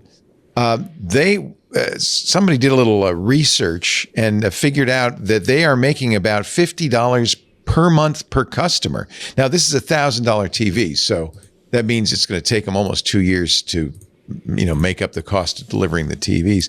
The only problem is they said they had 250,000 people sign up to get this free TV. They said they hoped to ship 500,000 devices by June 2023 and millions more in 2024. Well, according to a report from Lowpass, they only had about 35,000 TVs in people's homes. Part of the problem is they were using FedEx to deliver them, and 10% of the TVs delivered were arrived broken. Including one that they sent to a Verge reviewer back in September. There it is. I think that's broken. I think that qualifies. Nevertheless, when they get them into homes, they make a lot of money. And there is apparently the demand. There are some other issues. The Verge reporter, Emma Rothstetter, Telly showed 3 of the same ads in Spanish, which I don't speak, in a row. And there's also, according to Sharon Harding writing for Ars Technica. Concerns about the camera and the microphone and what they're using them for. Would you take a free TV if you couldn't disable the ads? No, none of us would, but we can afford to buy a TV. That's although true. I guess to be fair, TVs and a lot of electronics have gotten so cheap. They have. Like you can get a very decent TV from a discount brand like TCL for $300. So I think at some point it's not worth having an actual camera in your. You know why you're getting home. that TV so cheap? They're subsidizing it, right? With Of course, Right, but Yeah, you're saying like like information. it seems very odd because what's a television cost these days? Like a cheap TV? now they're Android boxes, and for the most part, and remember this week, Sony and TCL they went on a date and came back holding hands. So Sony says they're going to have all the Bravias will be made by TCL from now on. 100%. You except can for get the really, really high 50-inch QLED from Costco for $239. Oh, so you'd be crazy to get one of these tellies then. Yeah, 200 that's the thing. That's the thing. That's crazy. But the reason That's spying on you just as much as the telly does. It just 50-inch. Exactly. And so to my point, Leo, the people that are you shouldn't blanket people, but if you're going to find vulnerable folks, it's going to be not that they can't afford it. It's the priority is this is free. Right. Because I definitely I got a free TV. Like I have a member of my family who is stuck on anything free just because they grew up in a time where they didn't really have anything. Right. So the idea of getting something free is crazy. We go to a lovely restaurant the other day. And I mean, you know what it is? You go to the Italian restaurant and you eat all the free bread. And then the food comes out and I'm not hungry no more. And I'm like, why? Every time. Why are you eating the free cheap. bread? Like we got, you know what I mean? Like don't eat Trust that. no one in our Discord chat is saying a good point. Do advertisers really want the people who want free TVs? Is that really the customer you're looking for? That's brilliant. And I did like the comment that free food definitely tastes better because it does. Because, you ever notice that your other half isn't hungry until you order what you ordered, then they keep stealing your food? Oh, is that why? I couldn't figure that out. Free food tastes better, and they're still on the diet. Believe it or not, toilet maker Toto is seeing a little boost in the stock market. Now, these are the guys who make the Japanese toilets. I'm sure you must have these wonderful. Got one. Yeah, I do too. One. Come to my house, bro. Love my Toto. So I ordered one, or actually I told my wife, I said, I want to get one of these Japanese toilets. It sings to you. It opens itself to say hello. The seat is warm. Takes care of you at all moments of the operation. And she said, yeah, I don't know. I said, let me just get it in one bathroom and see what you think. Before we were done, we had one in every single bathroom. She 100% loved them. Like Japanese toilets are a thing that everyone thinks is weird. Until they've tried it. Yeah. Until they tried it. I started going to Japan many, many years ago, and I was singing the gospel in and believe it or not, Toto makes more than toilets. In order to make those toilets, they had to create an electrostatic chunk. I don't know what it does. But apparently, this is a vital chip-making material. It's used, I guess, to hold, to hold the wafers or something. And did I say chunk? It's a chuck. You know what a chuck is. Chuck holds, right? Yeah. Apparently, they are the only source for these chucks, and the ramp up in the price of memory has really helped Toto. Demand for electrostatic chucks has gone through the roof. So I guess they're experts in ceramics because these are ceramic. And like the toilets, they are ceramic. So 42% of Toto's operating income last year came from electrostatic chucks being sold. Chuck it in the toilet. to the memory. In the toilet. The memory industry. I don't know. It just tickled me. I just thought that was funny. How about this? I want this. Tickle you. That's why everybody likes them. That's why we liked it. Thank you, Alex Stamos. Sorry we had to let Alex go short notice, but we're going to wrap it up with one last mention, and that is of Dr. Gladys West, who passed away this week at the age of 95. Without her mathematical models, we would not have GPS. And this is a sad case of some of the people who really changed the world are not marked because she was black. She grew up in Virginia in 1930, but worked at the Naval Surface Warfare Center in Dahlgren, Virginia. Started her work in 1956. In the 70s and 80s, she worked on creating accurate models of the Earth's shape based on satellite data. This is from Engadget, a complex task requiring the type of mathematical gymnastics that would make the average person dizzy. Those models became the backbone for GPS. She worked at the Dahlgren Center for 42 years, retiring in 1998. Her work went largely uncelebrated for decades. But we're not going to let her pass unnoticed. Dr. Gladys West did at the age of 95. If you use GPS to get around, you can thank Gladys West. And that is that. Thank you, Doc Rock. You are a champion. 2 shows. I get to be Alex right now. Oops. Yes, we're fixing that. Doc Rock is of course, a wonderful YouTuber, youtube.com/Doc Rock. His day job is working as an evangelist for Ecamm, as a man who's speaking the truth to people who use Ecamm. Yeah, I basically get to find companies like yourselves and, even the hardware companies that we partner with to make it better for everyone, but also to show the users who are starting with nothing, like what the possibilities are.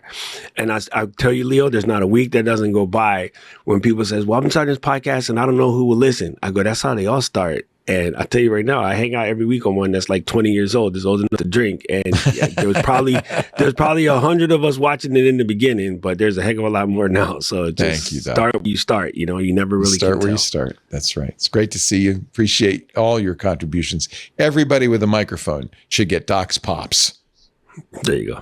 I like the orange one today. That's the pop filter, Doc Rock. Where can I get that? Doc Pops with 2 P's at the second part. That's DocPops.com. It's part of the Doc merch, the fabulous Doc merch lineup. There you Doc go. Pops. There it is. Thank you, Doctor. Patrick, you are a champion. It is now 2 a.m. 2:08, indeed. Thank you for staying up late, especially given that you just recovered from the flu. I hope you get to bed and get to sleep in a little bit. You don't get waken up. I'm very much looking forward to it. Yay. Patrick Béchat is at notpatrick.com. Subscribe to his podcasts. If you speak French, he has a number of wonderful podcasts for you. If you don't, the Phileas Club is his English language podcast. But there's also Le Rendez-vous Tech, L'Actu Tech, and L'Autre Rendez-vous Jeu. Did I say all those of right? those? Not well. I mean. Okay. Well. Okay. Sort of well. Le Rendezvous Tech. Yeah. Thank you, Patrick. That'll go. I appreciate it. Thank you, Leo. Always great to see you. It's always fun. Thanks to all of you for joining us. We do this show every Sunday from 2 to 5 Pacific time. That's 5 to 8 Eastern, 2200 UTC. You can join us, of course, watch live if you wish on YouTube, Twitch, X.com, Facebook, LinkedIn, and Kick. Of course, if you're in the club, you can join us in the Club Twit Discord. That's another place you can watch. After the fact, on-demand versions of the show are available at twit.tv. There's a YouTube channel dedicated to the video, and you can subscribe to audio or video in any podcast client. If you do, leave us a review. Leave us a good review, not a bad review, a good review. Tell the world about This Week in Tech. Thank you, everybody, for joining us. We'll see you next time. Another Twit is in the can. Bye-bye. Hey, everybody, it's Leo Laporte. It's the last week to take our annual survey. This is so important for us to get to know you better. We thank everybody who's already taken the survey. And if you're one of the few who has not, you have a few days left. Visit our website, twit.tv/survey26, and fill it out before January 31st. And thank you so much. We appreciate it. This is amazing.